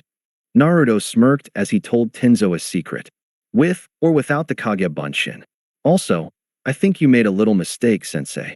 Tenzo's right eyebrow rised up a little. About the Mokuton, I think I know which flaw you have. However, I will not tell you. Tenzo tried to put his ghoul face, as it was dubbed, only for Naruto to chuckle mirthlessly. Well, simply put, you think that the Mokuton is like your typical Kekkei Genkai. Well, there's a reason why it easily rivaled even a Kekkei Toda, isn't it? Tenzo was about to say something before he stopped. Then he found a good idea come to his head. Well, those are Shodai-sama Mokuton ninjutsu. Good luck, you're gonna need it. My advice to you is, don't try the ones that requires too much chakra, or you may die. Now train Naruto. May the sky be your limit. Naruto smiled a bit and almost cried. Tenzo had acknowledged his potential, something only a few have done in the past. Thank you, Tenzo-sensei. As a token of gratitude, I'll ask you one question. I told you before that your Mokuton feels forced. Now, however, I'll ask you, which is better, controlling the growth of a tree or letting it go wild? Tenzo smiled as he went without uttering a single word. As he reached the compound's gate, he put on his mask again and smiled as he knew the answer. It was not because he never tried to do what Naruto told him. It was because he just can't. He was never a natural Mokuton user, born with that ability. Naruto, however, is a whole another story. About 2 weeks later, Senju compound. Tsunade smiled as she saw her grandson training and with a great determination. No matter what jutsu, kata, or exercise she gave him, he would never stop unless he finished it once and for all. She was able to drill secrecy into his head years ago. But there's one thing that worried her though. She knew that a certain blue-haired Hyuga girl barely younger than him had a huge crush on him. She intentionally bumped into her many times to strike some conversation with her. So far she came to like the girl and wish her to end up with her grandson. Alright, Naruto-kun. This is it for today. Bachan, there's something I wanted to show you. I think I'll call this Wakusei Rasengan, Planetary Rasengan. True to his word, Naruto produced 3 wood clones as he prepared a big ball of violently spinning and compressed chakra, while the clones were preparing a regular Rasengan. As the clones joined their Rasengans to Naruto's, it was clear why he called it like that. However, the clones froze, and the Rasengan dissipated as Naruto fell forward only to be caught by Tsunade. I've seen enough. Are you alright? Naruto smiled weakly. His first chakra exhaustion. No wonder since he spent the past days honing and sharpening his skills. However, he panicked. I promised Hinata-chan to visit her in 5 minutes. Tsunade smiled at the selflessness of her secret heir. He was too sweet for his own good. I'll go instead. You rest and recover all right. But Bachan. No buts, mister. This is an order. Naruto pouted behind his mask. Tsunade was his mother and even grandmother. His most precious person he wouldn't mind to die protecting, but she was annoying on some very rare occasions. Naruto nodded his head in understanding. As Tsunade carried him and put him on the couch, he had no idea how this day would change his life. Hyuga compound. 10 minutes later.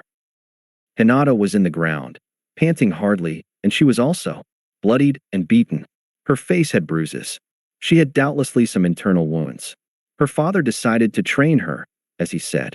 Hinata was able to easily beat her sister in their spar, and even hold her ground against Neji yesterday. She was exhausted, however, and her father showed her no mercy. The real reason why, because he wanted her to marry someone from the main house instead of some demon monster street rat in his eyes. He didn't care that the one his daughter wanted was living with Senju, Tsunade no less. This came short, however, as a guard rushed toward him. His face was ashen in color. Hayashi-sama, a blonde Uzumaki wants to see you now. Get rid of that street rat of a demon monster. However, he was bombarded with a mighty killing intent focused solely on him and him only, as a dark and feminine voice talked to him. Wrong blonde. And wrong Uzumaki, Hayashiero. So, that's how you see the greatest hero this village ever had, huh? Senju Tsunade was glaring at him. No, she was glaring at his very soul. That wasn't the only thing that scared him, however. I failed again. My own student, no less. Jiraiya was clearly ready to chop a head, or two, or slit many throats. Tsunade, Jiraiya, stand down, both of you. Hayashi, what's the meaning of this? Now the Hokage himself, and he was beyond pissed. Seriously, now who? Hatake Kakashi? You know the rules way too well. Jiraiya smirked a predatory smirk. He knew this would happen, and he was more than ready. Well, since we can't kill you before your own child, you leave us no choice. Sensei, what says the rules in this case? Jiraiya, you wouldn't take sweet and shy Hinata, would you? Hayashi smirked. He didn't care about this failure's life. Only his for now. You have my permission to do whatever you like. Kill her, sell her. As long as the Byakugan's secret won't get away. Much to the shock of the few Hyugas present, Tsunade marched toward him and flickered him with one finger. Soon, a bullet known as Hayashi was sent to the wall. Please, I beg of you, don't kill Hinata-sama. Jiraiya looked to the voice, and was shocked that it belonged to Hisashi's son, Neji. The Toad Sage felt a bit guilty about it. So, he went to the teen's ear and whispered, You don't have to worry, Neji. I would never claim the life of an innocent child. I'll get her out of this hell. I swear it on my honor as a shinobi. Neji smiled at this while Hiruzen pulled off a paper from his robe. Hayashi, sign this paper. It was not a quest. It was an order. Hayashi could easily tell. So, he did the only logical thing. He signed the paper that he banishes his own daughter and with his own free will. Your mistreatment of your own child is shameful. But perhaps you have no shame. Since you signed this paper that releases her from your care, she'll become a ward of the village. I could care less of that soft-hearted failure. I knew this would happen. Well, in case I didn't tell you, Senju Tsunadeheim and Yuhi Kurenai-chan already signed for adopting her in case you banished her out of your clan. Hayashi's eyes widened upon hearing this. He was too hasty, something he now fully regretted. Now the secrets of the Byakugan will get out of his clan, and he can't do anything about it. Can't I get my daughter back? Tsunade snorted in disgust. He didn't care for his daughter as much as he cared for the prestige of his clan, something she could barely tolerate. Oh, so now she's your daughter? If you try and brand her that caged bird Juin, you'll have to pass through me.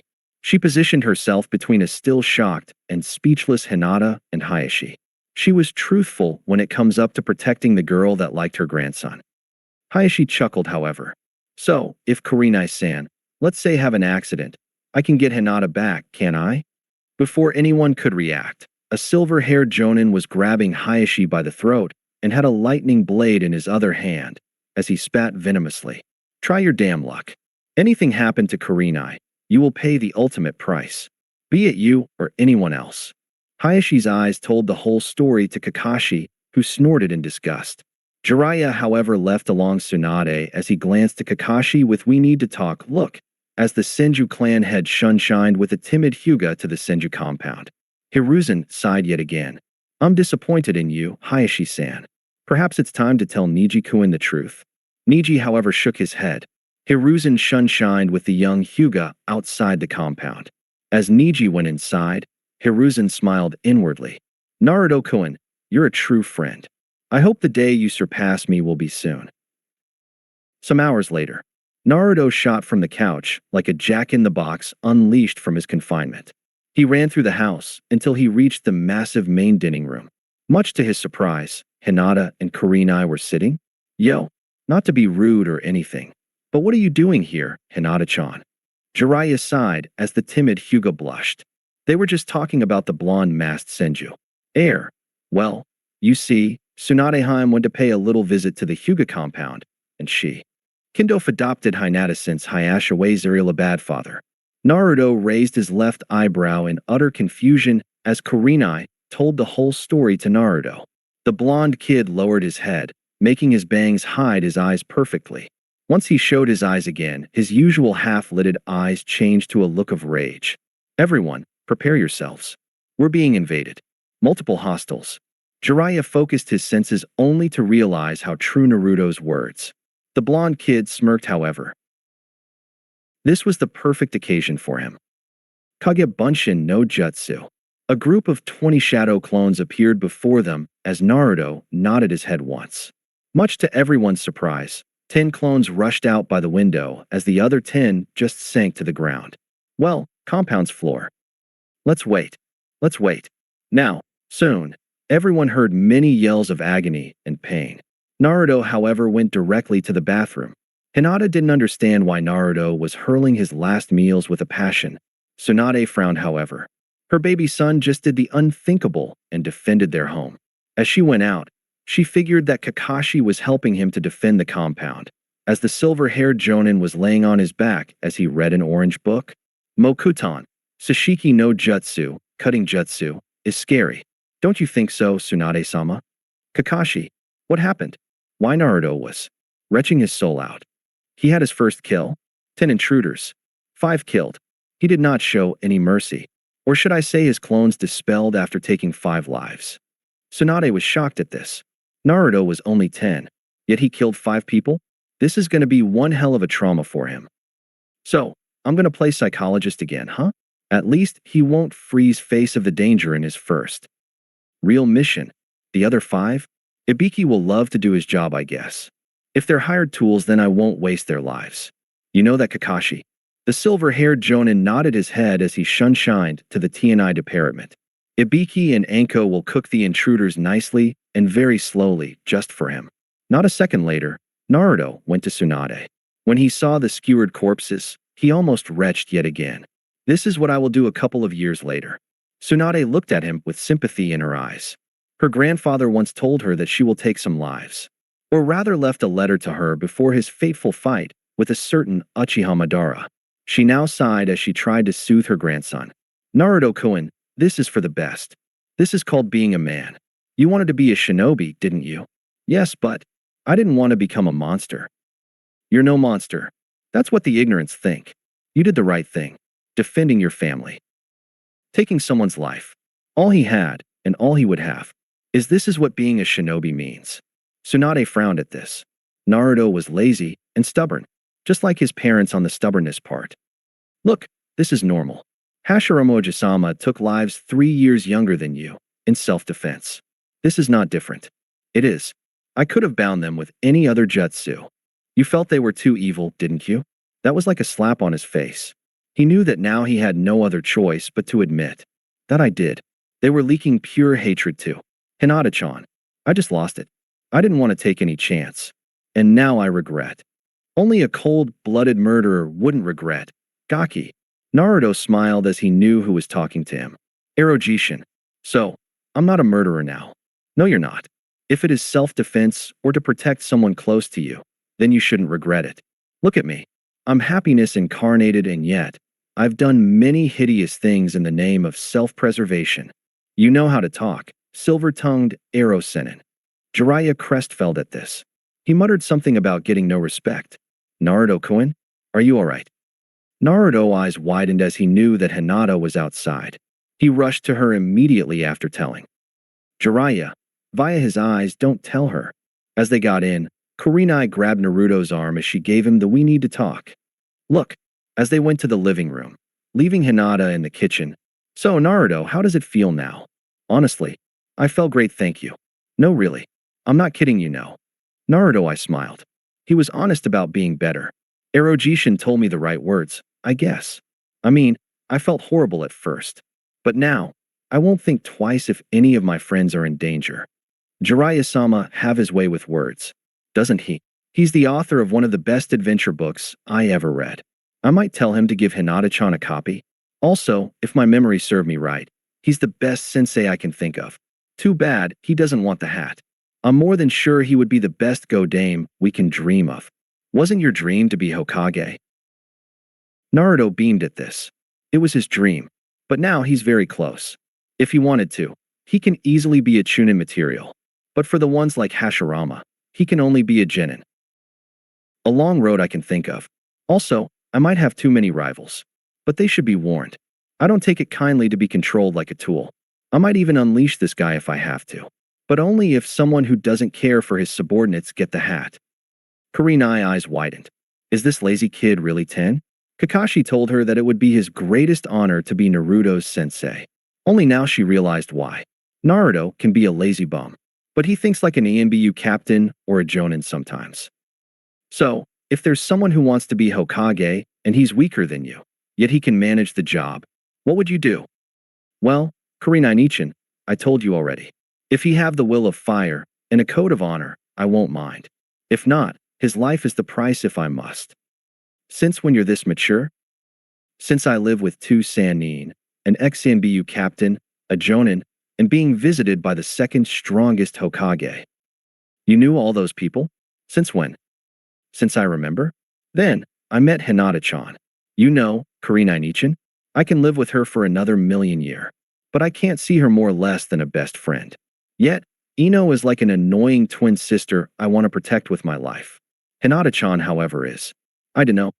Kurenai giggled as she saw Naruto struggle with words. To be innocent and very young. Yet this young and innocent child had a heavy burden since his very first hour. Add the trauma he almost had. We'll talk about it another day? I guess. I mean, I don't understand yet, do I? As the two walked into the kitchen, Hinata was eating another bowl of ramen. Naruto smiled, or rather grinned behind his mask. Like him, Hinata was an avid ramen fan. Hinata, can I tell you something? Hi, Kurenai-san. Kurenai took a deep breath as she thought about what she should tell her little sister figure. About Naruto, he's a good guy, and soon enough, he'll end up as a good man. He can mature at a much faster rate than anyone else's age. Try to be his friend more than anything else. He cares for you, Hinata. He may return your feelings one day, but he's oblivious for now. I hope he won't be astray.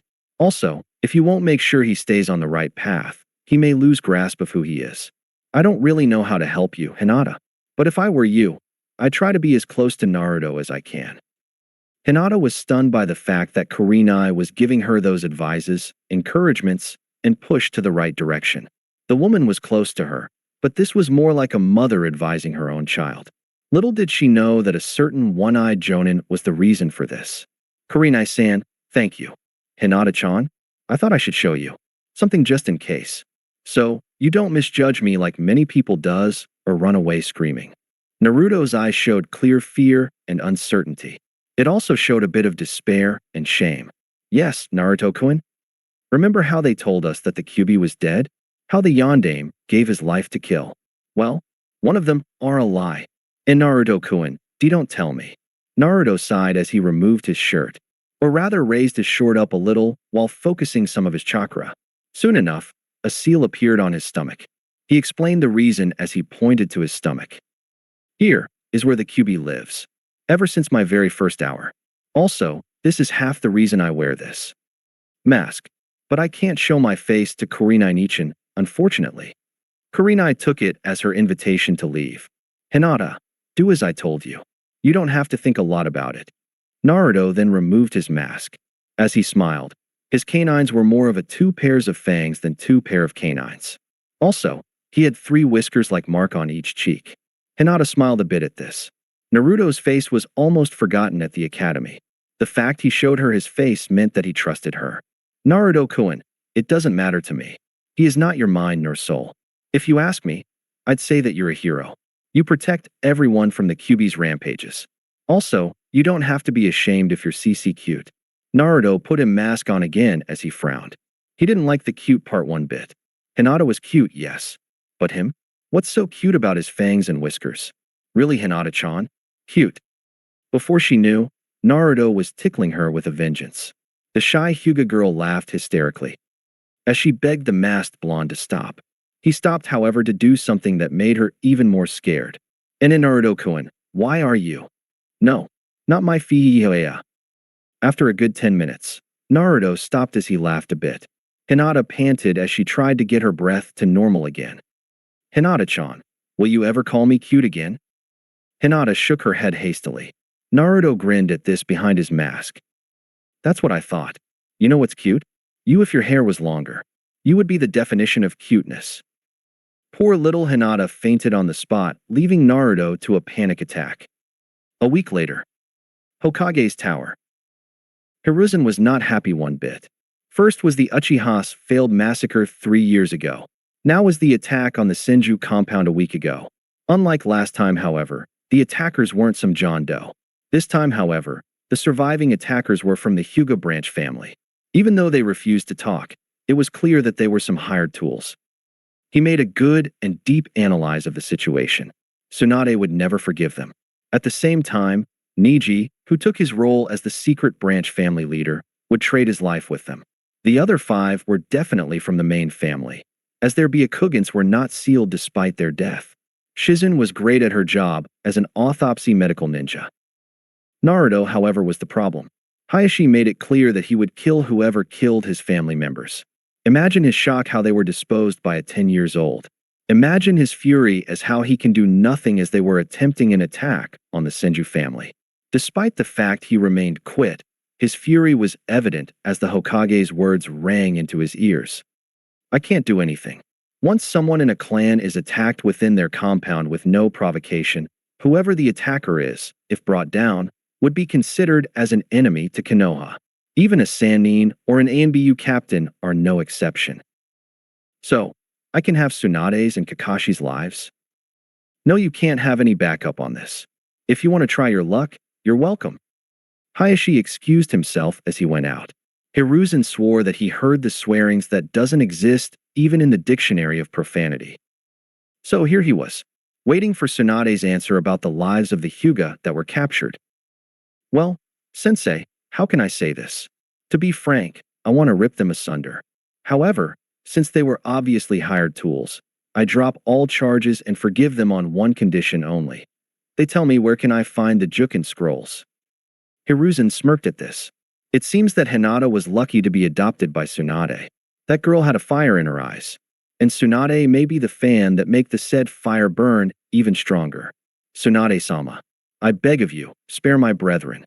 Niji entered and was bowing his head down to Tsunade. Tsunade immediately grabbed the Hyuga kid and raised his head. Niji, I don't intend on taking their lives. But since you're here, can you tell me where I can find the Jukum scrolls? If I do, will you let me help training my Amutu, Hinata, to be strong enough to be worthy? Tsunade smirked. This may be good. She harbor no ill will toward the aggressors. However, whoever sent them will have hell to pay. Well, I see no harm in it. If you can beat Naruto, that's it. But he's 1 year younger than me. So, I knew many kids who were solid Jonin by his age. He may be Chunin level, but you may surpass any Hyuga in the right time. Beside, you and Hinata hate that curse more than anything. If you ask me, this will be a great way to benefit both of you. Also, Naruto is the only one who can rival Hinata. Niji's eyes went wide with that. True, Hinata had grown up almost as strong as him. But Naruto keeping up? This would be bad. If what Sasuke told him about Naruto was half true, he may lose his life. Don't worry. A simple taijutsu spar with no chakra. Just dodge and try not to block. I see. Thank you, Tsunade-sama. I shall be ready. Also, the scrolls are kept inside. I see. Thank you, Niji-kun. Sensei, I, Senju Tsunade, head of the Senju clan, forgive the aggressors and drop any persecution against them. Hiruzen nodded as he stamped the papers that released the imprisoned Hyugas. Naruto told him 1 week ago that he regretted what he did. Ibiki may failed to break their will, but he knew one thing. They were hired by the now deceased aggressors. Senju compound meanwhile. Jiraiya, Kakashi, and even Tenzo were shocked how Naruto was training for 3 days and 3 nights nonstop. Whatever it is, it will be bad once revealed. Jiraiya, however, was shocked how the kid took several ration pills. Gotta thank Hinata-chan somehow. Her soldier pills are amazing. Very well balanced. Unlike your mudballs, Tenzo. Tenzo's eyebrow twitched as Jiraiya and Kakashi laughed at him. True, Kakashi told Hinata to make Naruto some soldier pills if she wanted him to notice her. It may go very well. Let's hope so. Now, longer hair, check. Food, check. Training next time? Or spend some time together. So, Kakashi, what we gonna do about Hinata's training? Sorry, Jiraiya-sama. Told me something.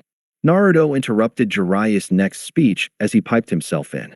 Erojishin asked you about Hinata-chan's Jukin training? Damn it, Gaki. Anyway, I can help a lot with the Jukin as I trained her father. But the problem is, I honestly don't have the necessary data about the Jukin Haijitsus. So, my first unofficial mission is to steal those?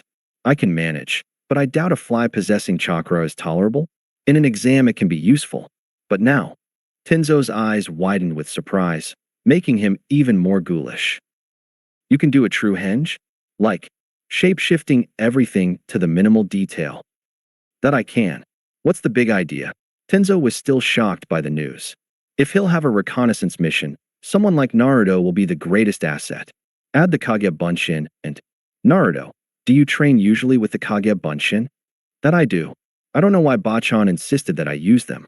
It's almost like cheating. Jiraiya laughed at this. Naruto will always be. Naruto, no matter what. The said boy jumped into a tree's branch as he laid on his back. Something he was always doing to calm down, other than training and sculpting wood. But to be connected to nature seemed to him like something he enjoys deeply. The closer he was to Florus, the better he felt. And the same could be said about the trees, flowers, grass. Soon enough, Naruto took a nap. Jiraiya and Kakashi took the still stunned Tenzo and went closer to the compound's house. Or castle. Tenzo, I know what you feel. Naruto have so much power that he may never control. But trust me, he can control it just fine. But Jiraiya-sama, don't underestimate the Kyuubi. If it will manifest one day, even I can't hope to hold it. Kakashi then confessed how he motivated Naruto. Tenzo, I told Naruto that he's the only one who can surpass Shodai-sama, Nidaime-sama, and even the Yondaime. You're a smooth talker, Kakashi-senpai. No, I was telling him the truth. I won't be surprised if he'll surpass me within the first year as a shinobi. Naruto only lacks experience. Also, he can heal any wound just fine. Jiraiya was shocked by the new information. Did Naruto learn the Shosen, mystical palm, from Tsunade? As if on cue, Hinata suddenly yelped her signature, Eep, as Naruto dropped from the tree's branch. Unintentionally, she skidded as she grazed her foot. Naruto didn't waste a second as his hands glued green while he passed them over the injured spot. 5 seconds later, Hinata was feeling like she never grazed her foot. Thank you, Naruto-kun. Naruto smiled at his shy friend. She was the only person who can be invisible to his negative sensing radar. You're welcome, Hinata-chan. I should thank you for making some good-tasting soldier pills. I swear. You're a great cook. I don't really think so, Naruto-kun. Naruto frowned at this. Then he turned to the direction of the compound's gate. Bachan is coming. True to his word, a second later Tsunade arrived. Jiraiya, Naruto, Hinata. We have something to do. Naruto-kun, come with me a second. I wonder what those two are telling each other. Tenzo, please, stay here. Hi, Kakashi-senpai. Naruto and Tsunade finally went to everyone else. Jiraiya looked at her questionably. Something that bother you, Tsunade-heim? Well, it's time to get everything Hinata-chan here have in her old home. Hinata's eyes widened. Senju Tsunade, the princess of the leaf. Want her to live with her permanently? Tsunade-sama. Why do you want me to move here? That's Hinata-chan, because the Senju clan have the tradition to have two heirs. A heir and a heiress. Naruto is the heir of two clans. And so will you, if you want. Hinata's eyes widened as she fainted. Will she really realize her dream? To be closer to Naruto and marrying him?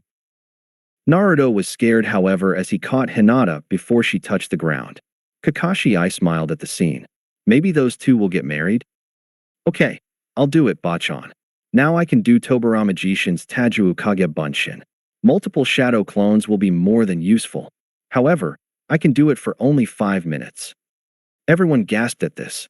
This was a Kenjutsu, yet a 10 years old was able to do it? What will he do next? Creating a forest from thin air? Or a tsunami? Or a hurricane? Tsunade was afraid now. Her little grandson was growing fast. Exponentially fast. At this rate, he may be Kage level if not beyond before his second decade. Naruto, however, had one thing on his mind. How to steal the scrolls from the clan that have the all-seeing eye. He will need a diversion. Anything that can distract them. Kakashi Niken, tell Kurinai-nichan to go ahead with Hinata-chan. Kakashi, Tsunade, and Jiraiya looked at Naruto in confusion before they realized his plan. Hyuga compound, later that day. Hinata and Kurinai entered the wolf's den, as Naruto dubbed it. True to the Senju's words, a main house immediately rushed to Hinata. The shy Hyuga knew exactly what would happen if the man will get her. The caged bird seal, or curse mark. However, the distinctive sound of bones breaking was heard as a powerful punch impacted in the attacker's midsection, who hurtled backward in an astonishing speed. Naruto was the one who protected Hinata. Any of you want to take this chance? Hyuga Hayashi immediately knew everything. The elders plotted behind his back yet again. Soon, several other figures shunshined to Naruto's side. He was shocked how everyone formed a human shield around Hinata. Anyone who touch a single hair of the Senju clan will have to pass through the Uchiha clan first. Uchiha Shursui and Uchiha Itachi were the first to scream bloody murder. While both are pacifist, they would never allow anyone they're in debt to be hurt. They'd rather die. And the one who's protected was Senju Tsunade and Senju Naruto. Jiraiya's eyes were terrifying. The eyes of a true sage. Yuhi Kurinai wasn't smiling. Hatake Kakashi was ready for a long fight. And Naruto? His pupils were slits and screaming death. So how many should we kill? I didn't kill anyone since last week. Seriously, Naruto? I had a full month with no spilled blood. You know how bad it is. Shursui, I don't want to kill anyone. All we ask is Hinata's belongings. Itachi, why so peaceful? Hayashi snorted. He was angry, jealous, regretful. But most of all, hateful toward this tight groups that protected his daughter from her very clan. He thought about it. As much as he hated to say it, the truth is that Hinata being banished and adopted was the best thing for her. You got 5 minutes to get out of my sight. You can't do this. We won't even get. Kurinai-nichan, 5 minutes are more than enough for me. Taju Ukage Bunshin no Jutsu. Soon, a several hundred Naruto appeared as the original screamed one word. Charge. An earthquake as strong as an elephant's horde stampede rumbled through the compound as the clones rushed through the many halls. 4.5 minutes later, Naruto rolled a huge scroll that no one saw him pull it off, nor where it previously was. The clones dispelled one by one as they sealed every scroll they had into the main one. What was odd was the fact that only a few clones dispelled. Where were the others? If you were asking, the other clones dispelled since they found Hinataheim's room. They sealed everything in a few scrolls which I sealed in this scroll here. Pretty handy, huh? Hayashi snapped at this. She's no longer a princess since I banished her. For you Hyugas, this may be true. For this village and my clan, it's the opposite. See you around. A shunshin later, Hayashi looked at the main house. We have a lot to talk about, estimate elders. Hayashi-sama, the Jukin scrolls. They're gone. What? Hayashi's and every other Hyuga's shock was evident, even in their eyes. Naruto stole the scrolls. For what purpose? For Hinata's sake. I should have known. Senju compound Itachi, Shursui, why did you two help us today? Tsunade-sama, we own you a debt we can never repay. I and Party-Cal own you more than my life. You healed Ka-san when she needed you the most. For this, I don't care if I die for you or Naruto-kun. This is the least I can do. Naruto frowned at this. Shursui, however, smiled. Cheer up, Naruto-kun. No one died, right? Naruto shook his head playfully. Shursui may be one of the strongest jonin he ever met. Itachi had surpassed him, true. But Shursui was always likable, no matter what. Really, Shursui Naiken? I mean, you're never serious, are you? Shursui laughed at this. Itachi smiled, however, as Kakashi shook his head at his two colleagues. He knew very few people who can have a chance to win against them. Itachi, say hi to Mikoto-san and to Sasuke. Will do. I must leave now. Shursui laughed a bit, then chuckled as he knew where his friend will go. Well, I have to see my son. Kagami can be like Naruto sometimes. What do you mean like me? Hyperactive? Before Naruto talked back to Shursui, the man was gone. Why am I half angry? Why am I half proud? Naruto knew the 2 years old since a year ago when he went to Sasuke's house. Shursui's wife was dying, and young Kagami was with his father. Naruto knew why Mikoto almost adopted young Kagami. The kid was a lot like his ancestor, and Shursui was a good father according to anyone who knew him. Naruto hoped that Kagami won't be like Kakashi. Too much. The next day, Naruto looked at his grandfather with a hint of anger in his eyes. Jiraiya told him that it's time to meet his tenant. Naruto initially refused to rely on a power that's not his. Unfortunately, Jiraiya reminded him that he would have no choice, as the fox may be the best power source anyone can get. Finally, Naruto agreed to meet the fox for one reason only, to know him. In his mindscapes, Naruto walked through what seemed to be a sewer overgrown with many vegetations. He found many vines, moss, ferns, roots, and even some small trees and fungus. As he felt a massive power source, he went toward it. He finally reached the massive gates, which a terrifying power was behind it. Naruto focused 1 second as he felt two things, a massive chakra like no other mixed with something else. As he went closer, he took 1 step backward as a massive clawed hand-like paw impacted with the gate. I would have already torn you to shreds, but for some reason, your chakra is like that Hashirama brat. And Ashura. So, I may listen this once while you're here. I'm here for one reason only. To know you. I guess Kyubi was never your real name. Was it? Also, who's Ashura? Why should I tell you? I know your name already, brat. Also, I told you my name in one of your dreams. Naruto sighed. This won't be easy. He pondered in his mindscapes, trying to remember the name. It wasn't long as his eyes shot open. Kurama, huh? I find it fitting you for some reason. Kurama was taken back by surprise. How come a human compliment him? Don't you dare and lie like them. I know you humans enough for that. All you want is my chakra, my power. All you say is Kyubi this, Kyubi that. Your greed, hate, lust, all of your emotion are bare to me. I know that you feel angry and a bit hateful sometimes, kid. Well, not all of humans are the same, are they? You seem to like Ashura a lot. I won't judge you. Look, I've came here with an olive branch in my hand, not a sword. Naruto then produced an olive tree from the sewer's floor, then cut off a branch, which he picked up with his right hand. His left hand rested on the stump as he made the tree grow another branch. Yeah, your kindness kind of amused me for a reason. So really, did you want my chakra? Naruto shook his head as the fox raised a non-existent eyebrow. Then Naruto replied, I'd rather not use it, Kurama. I mean, I don't want to borrow a power that's not mine in the first place. Also, I don't think it's nice to steal someone's chakra. I don't want that to happen to me, so definitely not you. Also, I wanted to ask you about many things. Like, why do you think all humans are the same? I mean, Hinata-chan is different. I could never sense her negative emotions like many persons but one or two. This lack of flaws. I mean, she's like someone special to me. You'll understand that one day. Also, ask your perverted gramps about Senjutsu. When you do, I may tell you more. Now go, Naruto. And I hope you won't be like the other two stubborn hotheads. Naruto's eyes shot open as he glared at Jiraiya. The Toad Sage knew he made a mistake. Erojishin, what's Senjutsu? Jiraiya was shocked at this. The fox told his grandson about that of all things? You see. I think you must check with your Gekkei yet.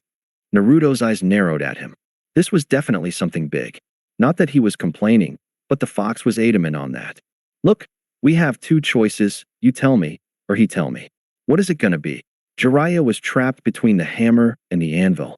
Alright, listen, about Senjutsu.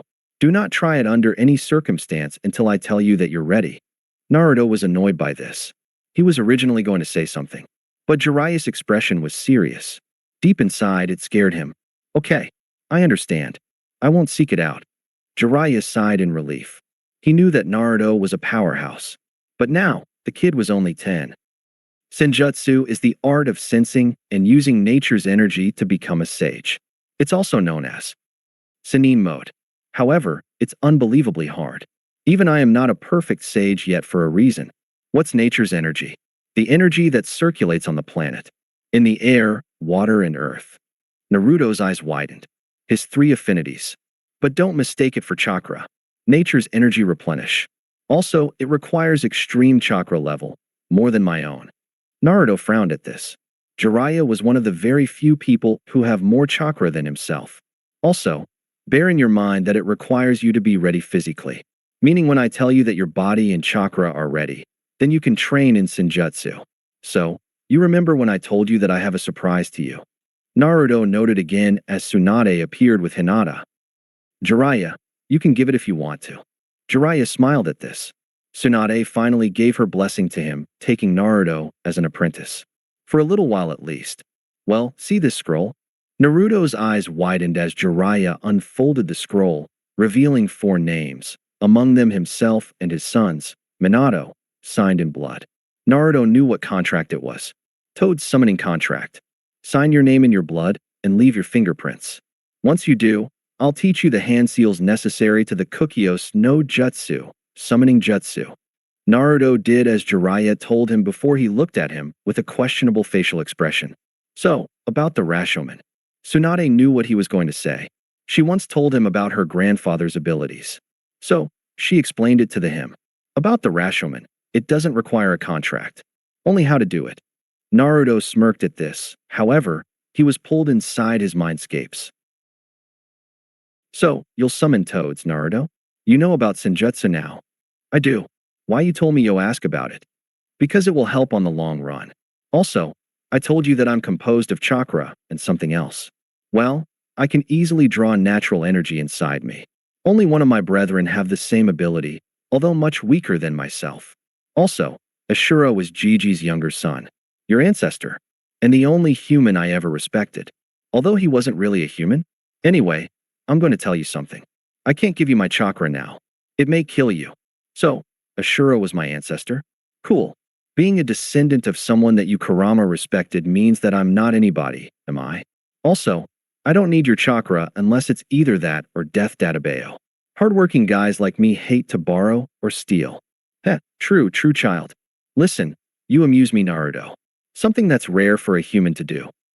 So here's a deal. When you become a perfect sage, fight me. If you do, my chakra won't hurt you anymore. Why do you want me to win against you? Because if I win, you die. Alright. Thanks for the company, Kurama. See you again. With that said, Naruto left Kurama, who took a nap while he was thinking about the kid. Interesting brat. Maybe he won't be like the other 2 after all. Back in the real world, Naruto opened his eyes suddenly. Jiraiya was almost thinking about asking the kid. Then he remembered something. Okay, say, you know how to build a house with your own chakra? Naruto, to everyone's surprise, nodded as he then asked the question. Which kind of house do you want? Show me a design, and I will try to mold it. Jiraiya sighed at this as he showed Naruto a large terrain, much to the boy's confusion. Well, a long tunnel-like series of houses that connect the Senju compound to the Uzumaki compound next door.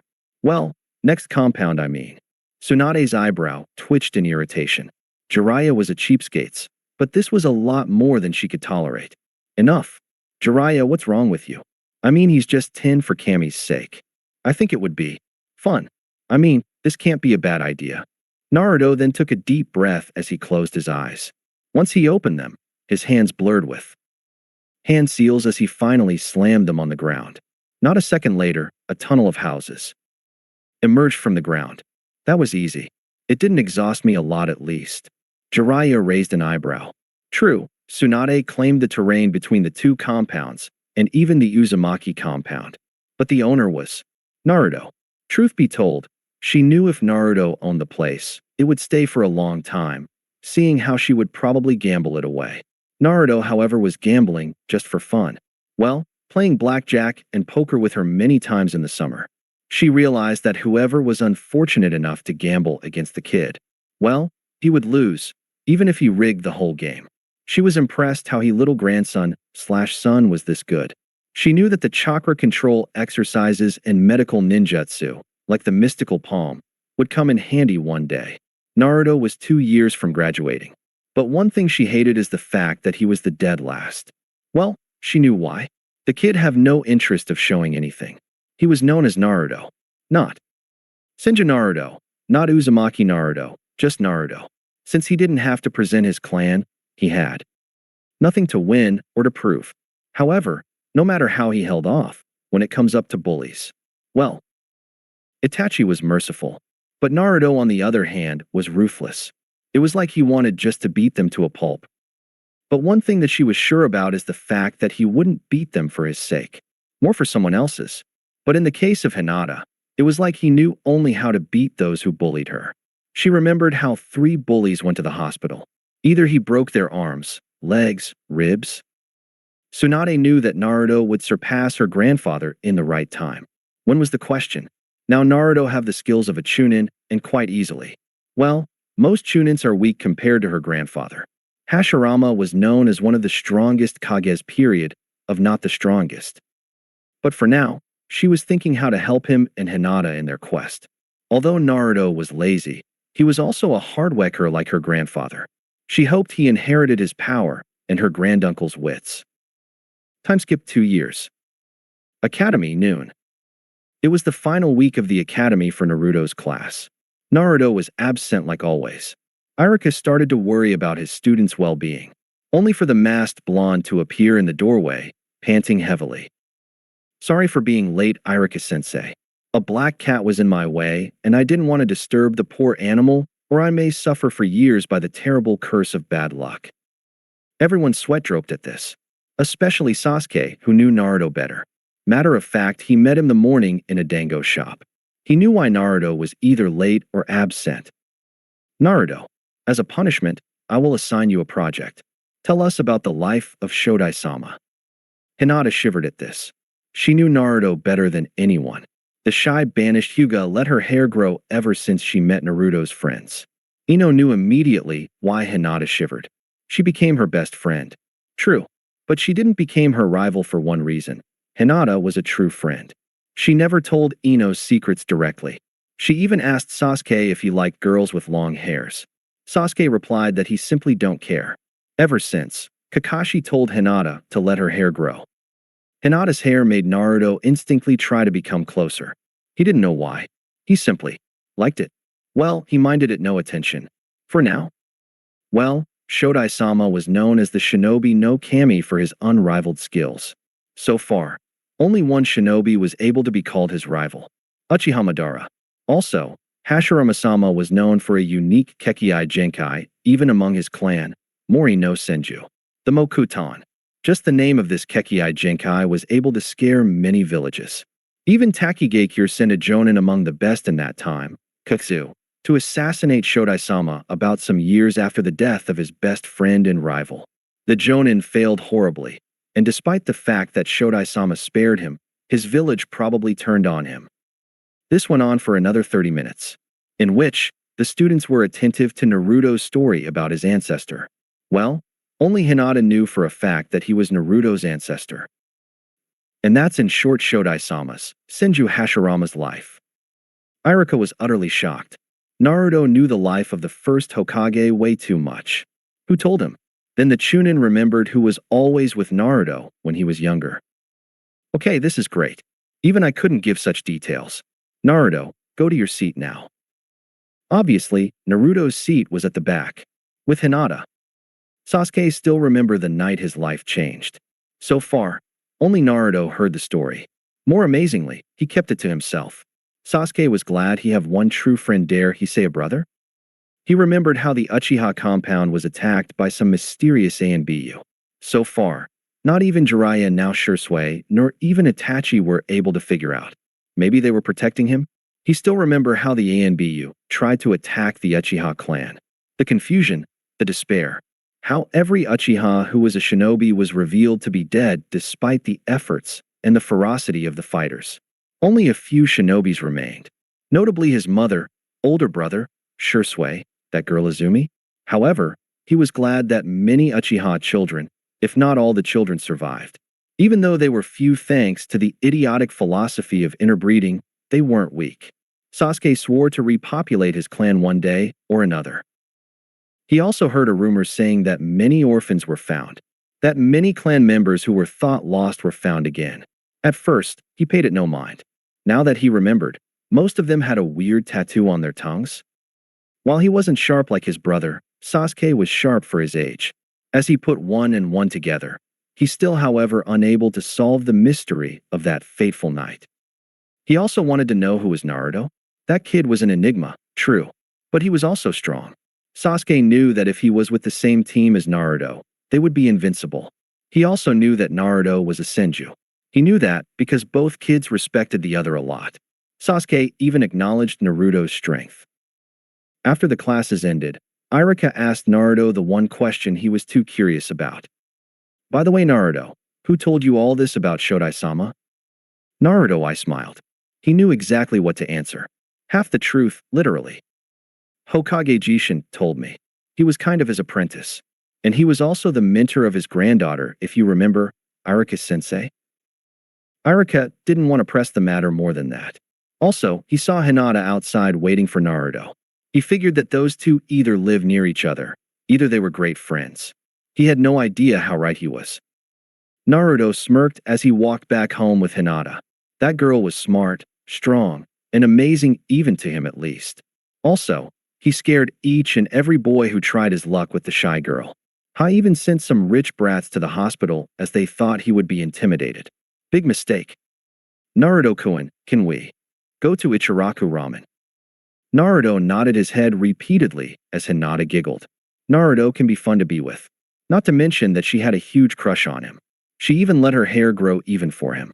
Her problem, however, was that she was too shy, and he was very oblivious. Truth be told, the boy was afraid. Even though he didn't voice it yet, but he was terrified that Hinata looked at him as a brother or only as a friend. Was she any other girl, he would even ask her out. But Hinata lived with him in the compound. Not that he would ever be tired or bored from her company. After 20 bowls of ramen each, the pair went back home. Naruto was mute the whole way. He knew about the tests, and he had a good plan of terrifying many kids. His mischief may lessen thanks to his training, but he was still a prankster at heart. As Hinata greeted Kurenai, Tsunade, Shizune, and even Jiraiya, Naruto simply raised his hand as he went into a room and plunged face first into the pillow. Naruto took his much-needed nap. Meanwhile, Hinata talked with Kakashi after the dinner, which she didn't eat more a simple entry about one thing. Naruto? Kakashi cared for Naruto. He even viewed him as his little brother. He watched the kid sometimes. But he noticed that since a couple of months ago, he changed. Kakashi knew where the problem laid. He knew that Naruto liked Hinata more than he showed. But if he wanted to be truthful with himself, the blonde Senju was afraid. As the silver-haired Jonin, soon-to-be sensei, listened to Hinata's problem, he came up with a solution. Well, the way I see it is that you make him realize that you like him more than a friend. How, however, I don't know yet. But I think if you'll spar with him without your code, he might fall head over heel. Hinata blushed as she fidgeted both her indexes. She was nervous about it. Kakashi's eyes smiled at her as he went to his room. Or rather, outside to read Ika Ika Paradise. About 3 in the morning, a blonde-haired masked young Senju was training. Or rather, was trying to measure up his skills until sunrise. Naruto trained like he was on a sugar rush, steroid, and an overdose of adrenaline many times, so he can hope to catch up 2 Hokages. One was his ancestor, and the other was his father. So for 3 hours straight, he trained in each and every shinobi art he knew apart few in jutsu for obvious reasons. That art required time he didn't have. While the art was the second most interesting one to him, apart ninjutsu and the Mokuton specifically, he couldn't waste his time for now. He knew that he had to take down a certain silver-haired chunin who hated him with a great passion. Naruto was giving false information for years. Now it was time to reveal some truths. 30 minutes before sunrise, he went back home only to stop. He realized that there's someone he was too familiar with watching him and trying to approach him. He felt the hesitation in that said someone. "Ohio, Hinata-chan. What brings you here?" "In Naruto-kun?" "Ohio. I just wanted to spar with you, if you don't mind." Naruto grinned as he heard this. He knew that Hinata was strong. She might be his equal when it comes up to taijutsu. He knew that she can even beat him if she was a bit more ruthless. "All right, but under one little condition. You don't hold off against me." Hinata nodded her head as she undressed herself of her coat. Boy, what a sight Naruto had. That girl he liked was developed and blooming early. Were her mounds a B-cup? Hinata noticed Naruto's blush and smiled inwardly. He was interested in her now. Also, it gave her a great advantage against a hard hitter like him. He might be holding off in his spars, but that doesn't mean he won't hurt her without even realizing it. As soon as a leaf fell, the two preteens jumped at each other exchanging blows. Naruto, however, was on the defensive obviously. Hinata was indeed the best sparring partner he can ever dream of. She might have a gentle nature, but when it comes up to battle, she isn't lacking any prowess. Over the last 2 years, the timid girl had thrown herself into training. Naruto knew for a fact that her Jukin was top-notch, enough to rival the Senju kata. While Naruto's fighting style was both fast and focusing on breaking his opponent's bones with extreme brute force, Hinata's style was graceful and focused on dealing some internal damage. In short, both styles were scary to anyone who's not familiar with. Naruto almost lost many times in the spar. In the end, his stamina granted him a win. As Hinata stopped her assault and panted, Naruto smiled at her. He knew for a fact that she was strong. He knew that she was never a fangirl. For him, that was more than enough to try and be her teammate. Time skip. Graduation day. Academy. All right, class. For the taijutsu section, I'll spar with you. Any volunteers? A certain Mizuki announced and asked. Naruto had a predatory grin behind his mask. Oh, how he hated Mizuki back, and with a passion. His plan was to volunteer and beat the life out of that idiot once and for all. Naruto raised his hand as he volunteered to go first. Well, he knew that Hinata can kill Mizuki if she left her mercy. But for her to kill, it would be hard. He remembered how he was almost traumatized by his first kill. Iruka nodded as he saw Naruto take his usual stance like Mizuki. As fast as he said start, Naruto disappeared in a blur with only Hinata and Sasuke watching him. Hinata because she was used to it, and Sasuke because he knew Naruto too well. One hit.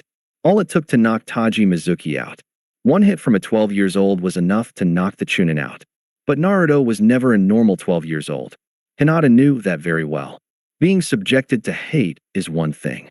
Feeling that hatred all time and overcoming it is a whole another matter. Naruto learned that from one gentle blue-haired girl 68 days younger than him.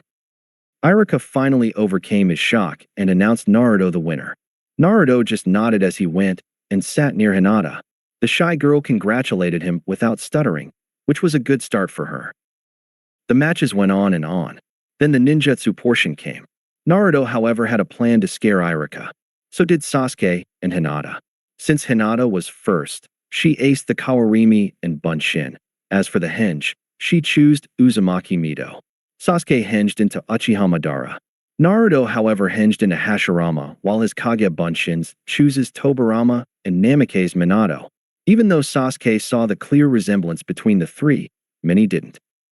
At the end, even though Naruto's performances were clearly terrifying, he was still the dead last somehow.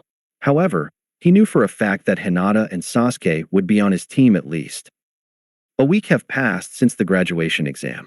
Apart the fact that Mizuki tried to steal the scroll of seals and failed miserably, as the sandal of Hiruzen had to be surgically removed from his flesh. Nothing major happened. Naruto simply passed his time thinking about his weaknesses, like the fact he needed to learn lightning and fire nature transformation. Also, the fact that he still had a long way to go in Fuinjutsu according to his perverted grandfather. But his mind also think of Hinata for some reason he didn't know. Whenever they were away from each other, he felt empty, like he was in a total vacuum. something he still didn't understand no matter how hard he thought about it. Also, the fact that he was a bit distant from her was kind of bad. During the week, he went to the Uzumaki compound. The problem was that he missed Hinata like crazy. The real problem was that he just don't know if she could, if ever, reflect his feelings toward her. He knew that she considered him her best friend. He knew that she liked his company a lot. He knew that he likes her more than a friend. But he would never give her any kind of wound. He still remember how she was treated cruelly in the Hyuga compound. He knew that from his friend Niji. While they didn't get along, after a vicious battle with no hold barred, Naruto won. Niji opened up to him. Naruto did beat the living hell out of the Hyuga prodigy once he knew how he fought Hinata with no mercy. He beat him for committing the sin of idiocy. Naruto considered those who choose to be idiots are sinners. After all, if someone can be smart, then why not try to? Then again, after making Niji and the whole branch family soon afterward know that Hinata is the only hope for their clan, he simply felt that he did something good for his oldest friend. Then her own father turned against her. Something he didn't understand to this very day. Then again, humans are mostly a very flawed species that self-destruct flow into their veins, right? So, after the week passed, he went with her to the academy. As they arrived a bit too early, Naruto took a nap only to wake up hearing Iruka announcing his team.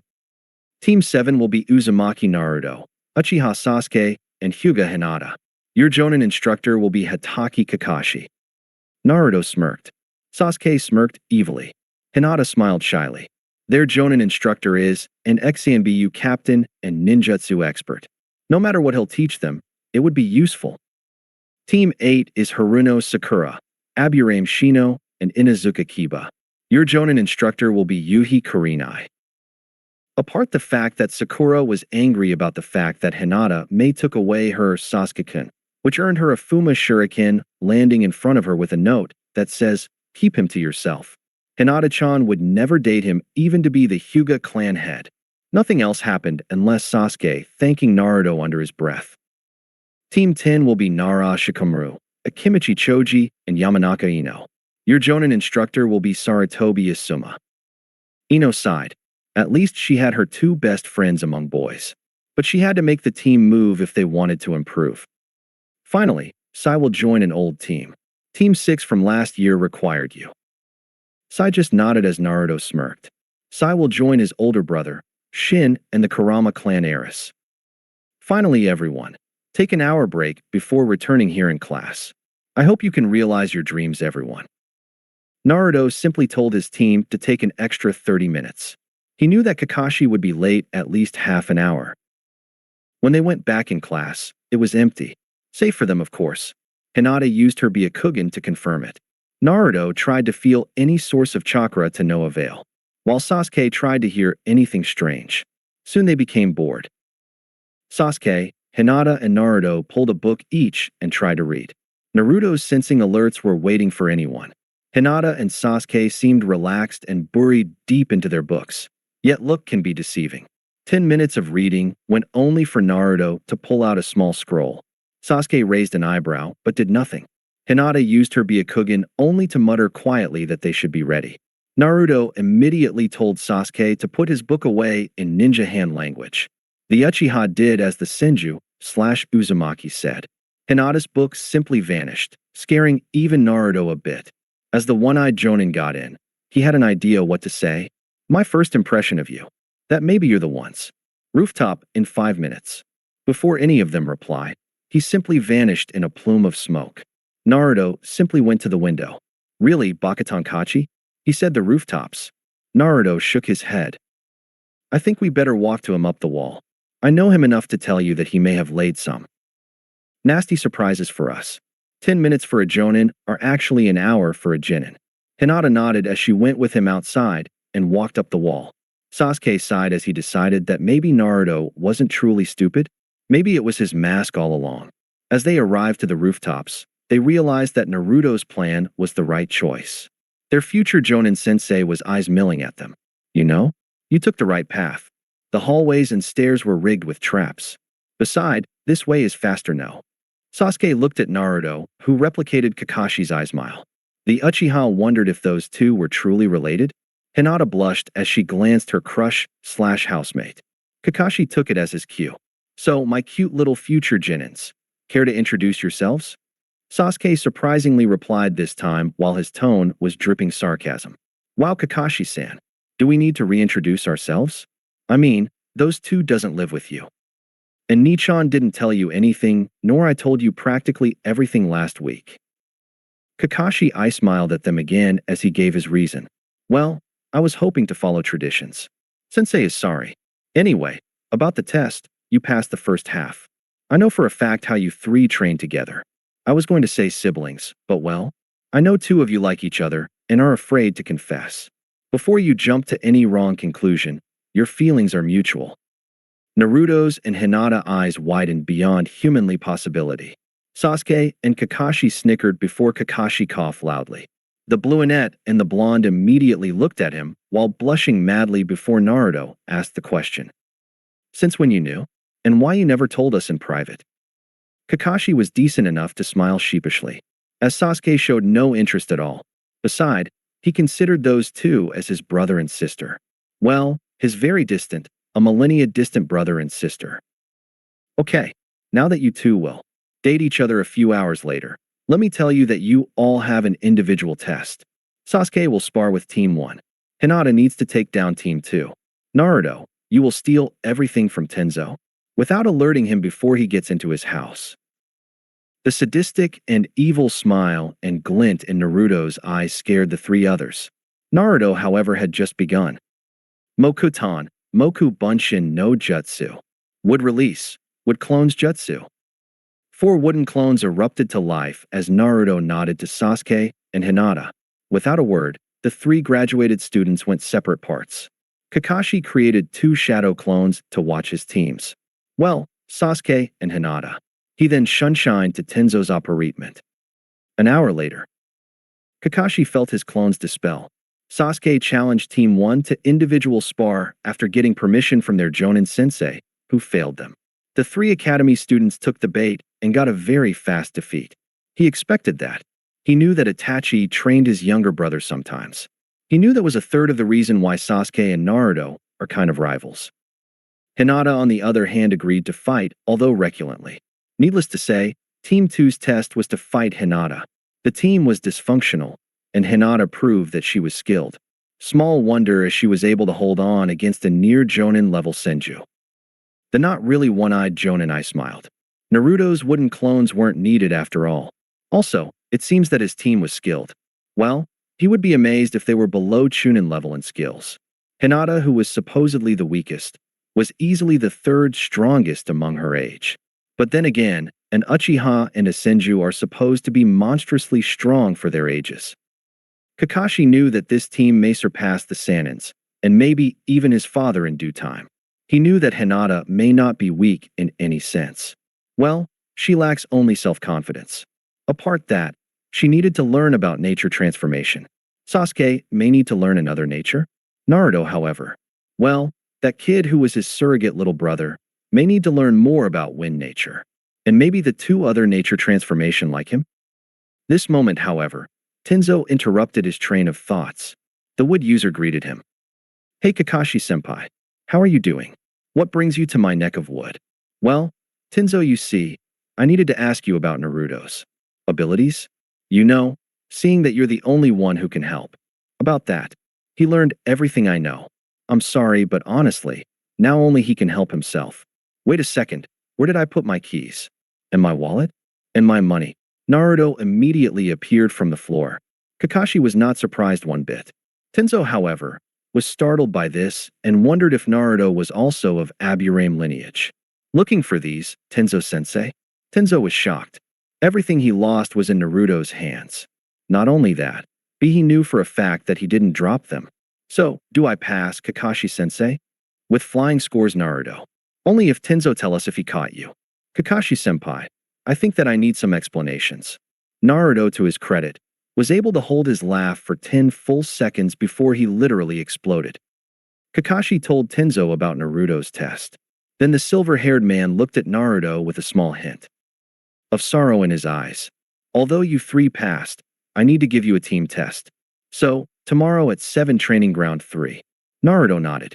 Then he disappeared in a shunshin, leaving a spiraling gust of wind, water, and leaves. Something that made Tenzo rise an eyebrow. Well, he asked me for an advice about improving his shunshin. Great. All we needed is a second Kakashi-senpai.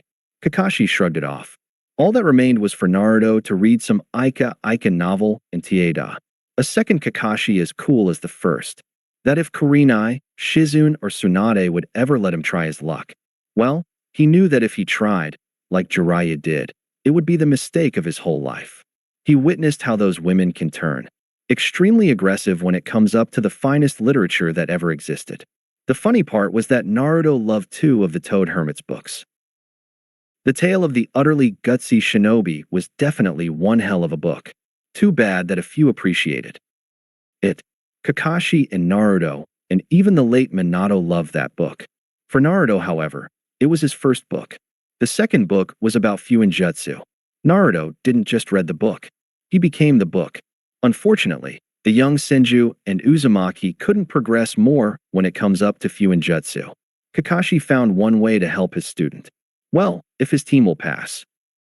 As a matter of fact, he kind of lied to them. The team test was obligatory only if the Jonin sensei deemed it so.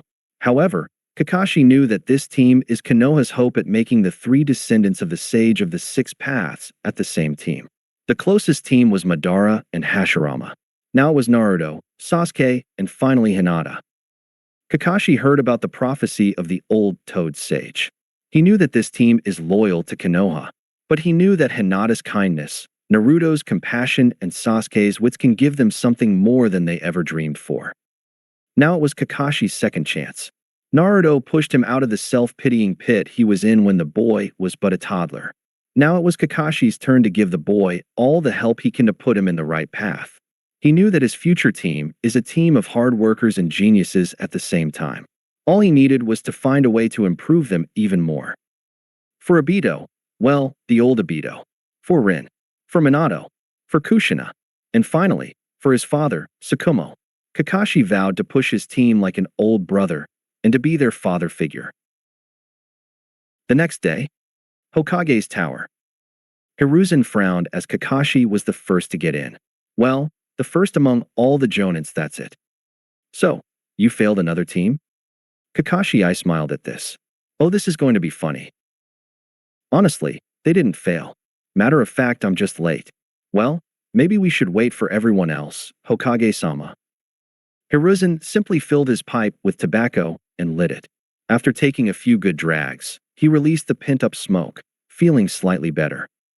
By the way, the AMBU are still searching about an unknown suspect who raided many stores last night. Do you know anything about it? Kakashi simply shook his head. Of course he knew. He taught Naruto how to pick locks AMBU style. He didn't know what he was thinking, but it was anything but a good idea. Hiruzen proceeded to smoke more from his trusted pipe, while Kakashi took his opportunity to read Ika Violence. That book was a masterpiece. Jiraiya may be whatever you want to say, from pervert to idiot a few times, but he was the best author hands down. As the other Jonins got in, Hiruzen looked at them with his "give me the report" kind of expression. Kakashi spoke first. Honestly, Hokage-sama, I think that I got a team of monsters. Uchiha Sasuke is a solid Chunin level. Hinata is a solid Chunin at Taijutsu. Naruto, however, is almost a Jonin if not for his lack of experience. I think that his file at the academy is only good to be burned down to ashes, to be honest. All the Jonins at the room were shocked. Even Kurenai, who lives at the same compound, was taken back. If that wasn't enough, Tenzo added his on his own along with Aoba and Rado. Naruto managed to walk behind me, steal something from me, and disappear unnoticed. If this doesn't qualify him as a Jonin, either we're biased, either we're unprofessional. Oh, and Team 11 pass. Sai is pretty good, but he's kind of naive. Team 1 fail. Yesterday, Hyuga Hinata from Team 7 challenged them. Instead of working together, each choose his individual fight. Not only did they lose and fast, but also it was a clean win. Not only that, but today I gave them one of the easiest tests I can think of. None have passed. I can relate Aoba. Team 2 did the same with Uchiha Sasuke. And today, I felt ashamed that I let them pass. None of them was thinking like a genin. Team 3 fail. However, I think they should train harder. Team 4 is simply hopeless to be a ninja. I wonder if the academy is to blame. Team 5 is a nightmare. I asked them to work together, and well, it ended up in a big fight. Team 6 should be disqualified to be a team of ninja. I gave them the answers on a golden plate, and it ended up in a heated argument, then a fight. Then I had to knock them out to stop it from spreading. I think they should work at anything but shinobi related. At least last year Shiho was smart. I guess that karma have its way. Team 8 pass. Barely. Sakura is smart, but she got knocked out by a genjutsu that should be the easiest to detect. Kiba is way too brash and lacked the stealth of a chunin. However, he chose the team before anything else. Shino is a born leader, but you know about his clan's issues. But at least they showed the necessary judgment. Team 10 pass, although I thought I would fail them. Ino is too bossy. Shikamaru is a genius, but screams laziness. Choji is too kind, but he chose to be the one who go in the academy, thus he passed. Hiruzen sighed at this. The reports about the academy was truly a nightmare. Not even Irika was able to instill the sense of hard work a ninja should have. At least no clan heir or heiress were left out. Okay, now, I thank all of you. Those who failed their teams, I want to report on my desk by tomorrow's morning at latest date. Those who passed their teams, please stay. As Kakashi, Asuma, Tenzo, and Kurenai stayed, Hiruzen took a deep inhale from his trusted pipe. After he enjoyed the aroma of the tobacco, he released his pintate-up smoke. So, only 3 teams passed, and 1 got its replacement? Great. No wonder many considered us weak. Even Danzo disbanded his NE. The military police is no more, and the fail rate is sky high. I don't know what you plan on teaching your cute little genins, but if I was in your shoes, I would push them more than I planned. Kakashi was the first to smile. Asuma sighed as he simply lit a cigarette. Tenzo was already thinking what he should teach his team. Kurenai bit her lips. Worry not, Hokage-sama. When I'm done, even Naruto won't be able to do anything but eat his dinner and sleep. Hinata can easily improve. Sasuke have one thing I doubt would push him forward. And I was planning to play shogi and take it slow? Great. Thanks, old man. I think that Shin said many good things about Sai. Beside, they live down the street from my appartement. So, yes. I think I have a good plan, Hokage-sama. To be honest, Hokage-sama, I'm not quite sure if Sakura would be the best addition for the team. However, she may prove herself. Kiba and Shino though needs to develop in more than their clan's jutsus. Hiruzen smiled as his loyal jonins had already a good plan. He simply added before dismissing them. Good to see that all of you already have a plan. It warms my heart to see that even my jonins are good enough to be my successors if things go south. Although, I tested my genin's affinities since day 2 to be honest. Just make sure to implement the value of hard work and why it's so important to have a team to balance you and help you whenever you need help. Anyway, I hate to say it, but I have so much paperwork and so few time before my training. So, see you in a week or a month for their first mission. The 4 jonins disappeared in 4 shunshins as Hiruzen swore that the papers from hell had multiplied. Uchiha compound. Itachi's room. Uchiha Itachi still wondered who were those ninjas who attacked them. His first suspect was Danzo's Na branch of ANBU, but he knew for a fact that the survivors weren't some ANBU. Then he had many theories that ended up be thrown out of the window. Finally, he had one suspect clear in his eyes. The Wagakure was out. No matter how strong, he knew for a fact that it couldn't be from IWA, as none used their jutsus nor Kekkei Genkais. Beside, he knew many jonins from IWA either from a mission, especially reconnaissance. Humogakure may have an interest. Yet, they had no reason to send those ANBUs just to annihilate them. True, their Raikage is one vindictive bastard. Yet, he knew that they respected the late Minato more than anyone else. Kiri then? Well, a village divided by civil war and their strongest shinobi going rogue wouldn't bother. As for Suna, Raza wouldn't sell his soul to the devil he didn't know. The culprit could be anyone. The problem was that he couldn't identify any of a large enough interest unless one twisted-minded as much as, if not more than Danzo. And those kind of people are few. So few he knew them all by name. No name is more interesting than a certain Orochimaru. That guy was just crazy, nuts, insane, and the list goes one all combined in one. And Itachi knew why that guy fled. But he wasn't quite sure that it was only Orochimaru who was the true mastermind. If there's one thing he knew, is that the snake-human hybrid is just a coward who's afraid from death since the time he went rogue. After all, why Jiraiya held off against him? Then he remembered many things and clue which made him lose the tip of the wire, so to speak. Sighing in frustration, he simply walked out from his room, many files and plans scattered around his desk. Hokage's tower. Hokage's office. And that Sarutobi is the whole list my investigation led toward. I might be a power-hungry, emotionless, evil, and even sometimes borderline insane, but I had gave your plan a thought, and truth be told, you knew better. But honestly, what am I supposed to do to prove my innocence from the Uchiha clan's blood? Give you all the operatives I have, take off the Juin, and let you question them yourself in front of a thermal camera. Hiruzen took another drag from his trusted pipe.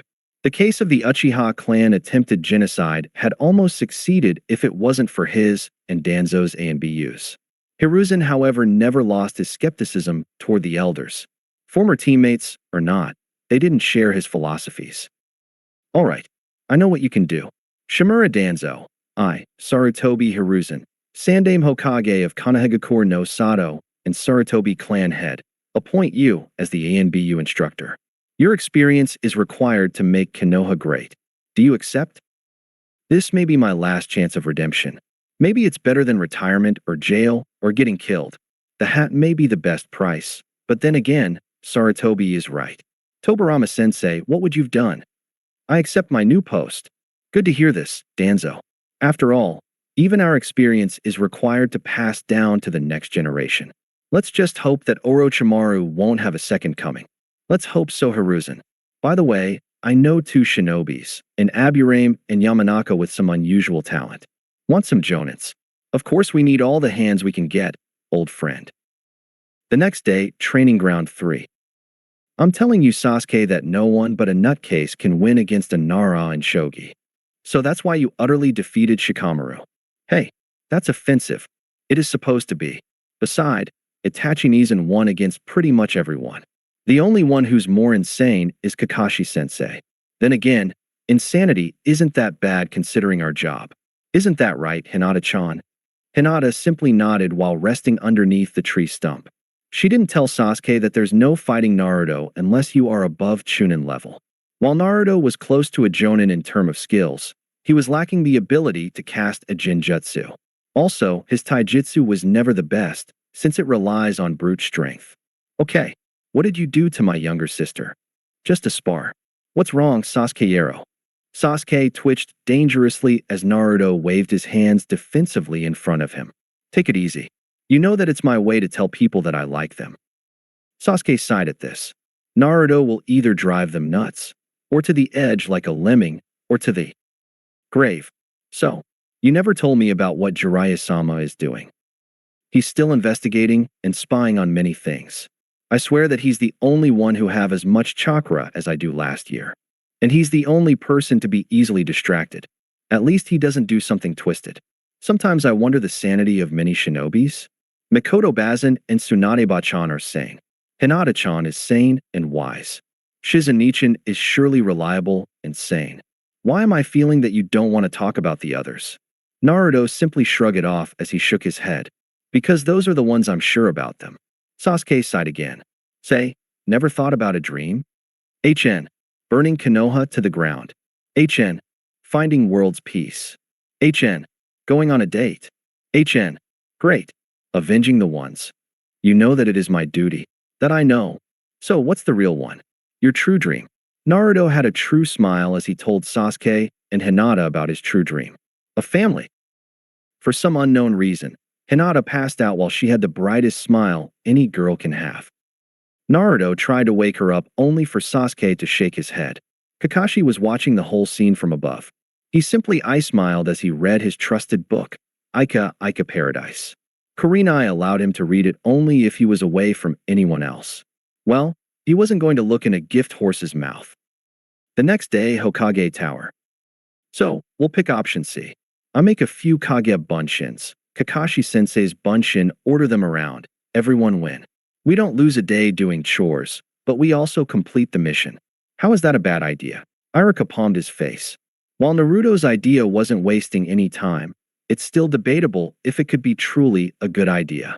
D ranks are missions that were designed to build teamwork above anything else. But Team 7 was closer to be a family than a team. This is truly a genius idea. But then again, it's against the rules.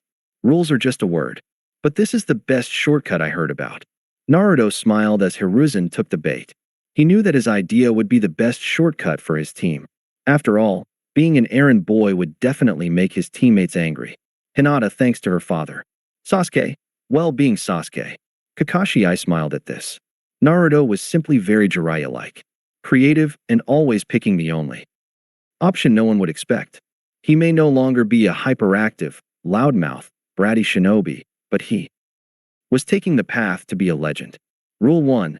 No rules. Rule 2. Shortcuts are the best ways. Rule 3. Expect the unexpected. Kakashi doubted that Naruto was always adopting those rules in his life. After all, Jiraiya himself adopted them for years. Look at him now.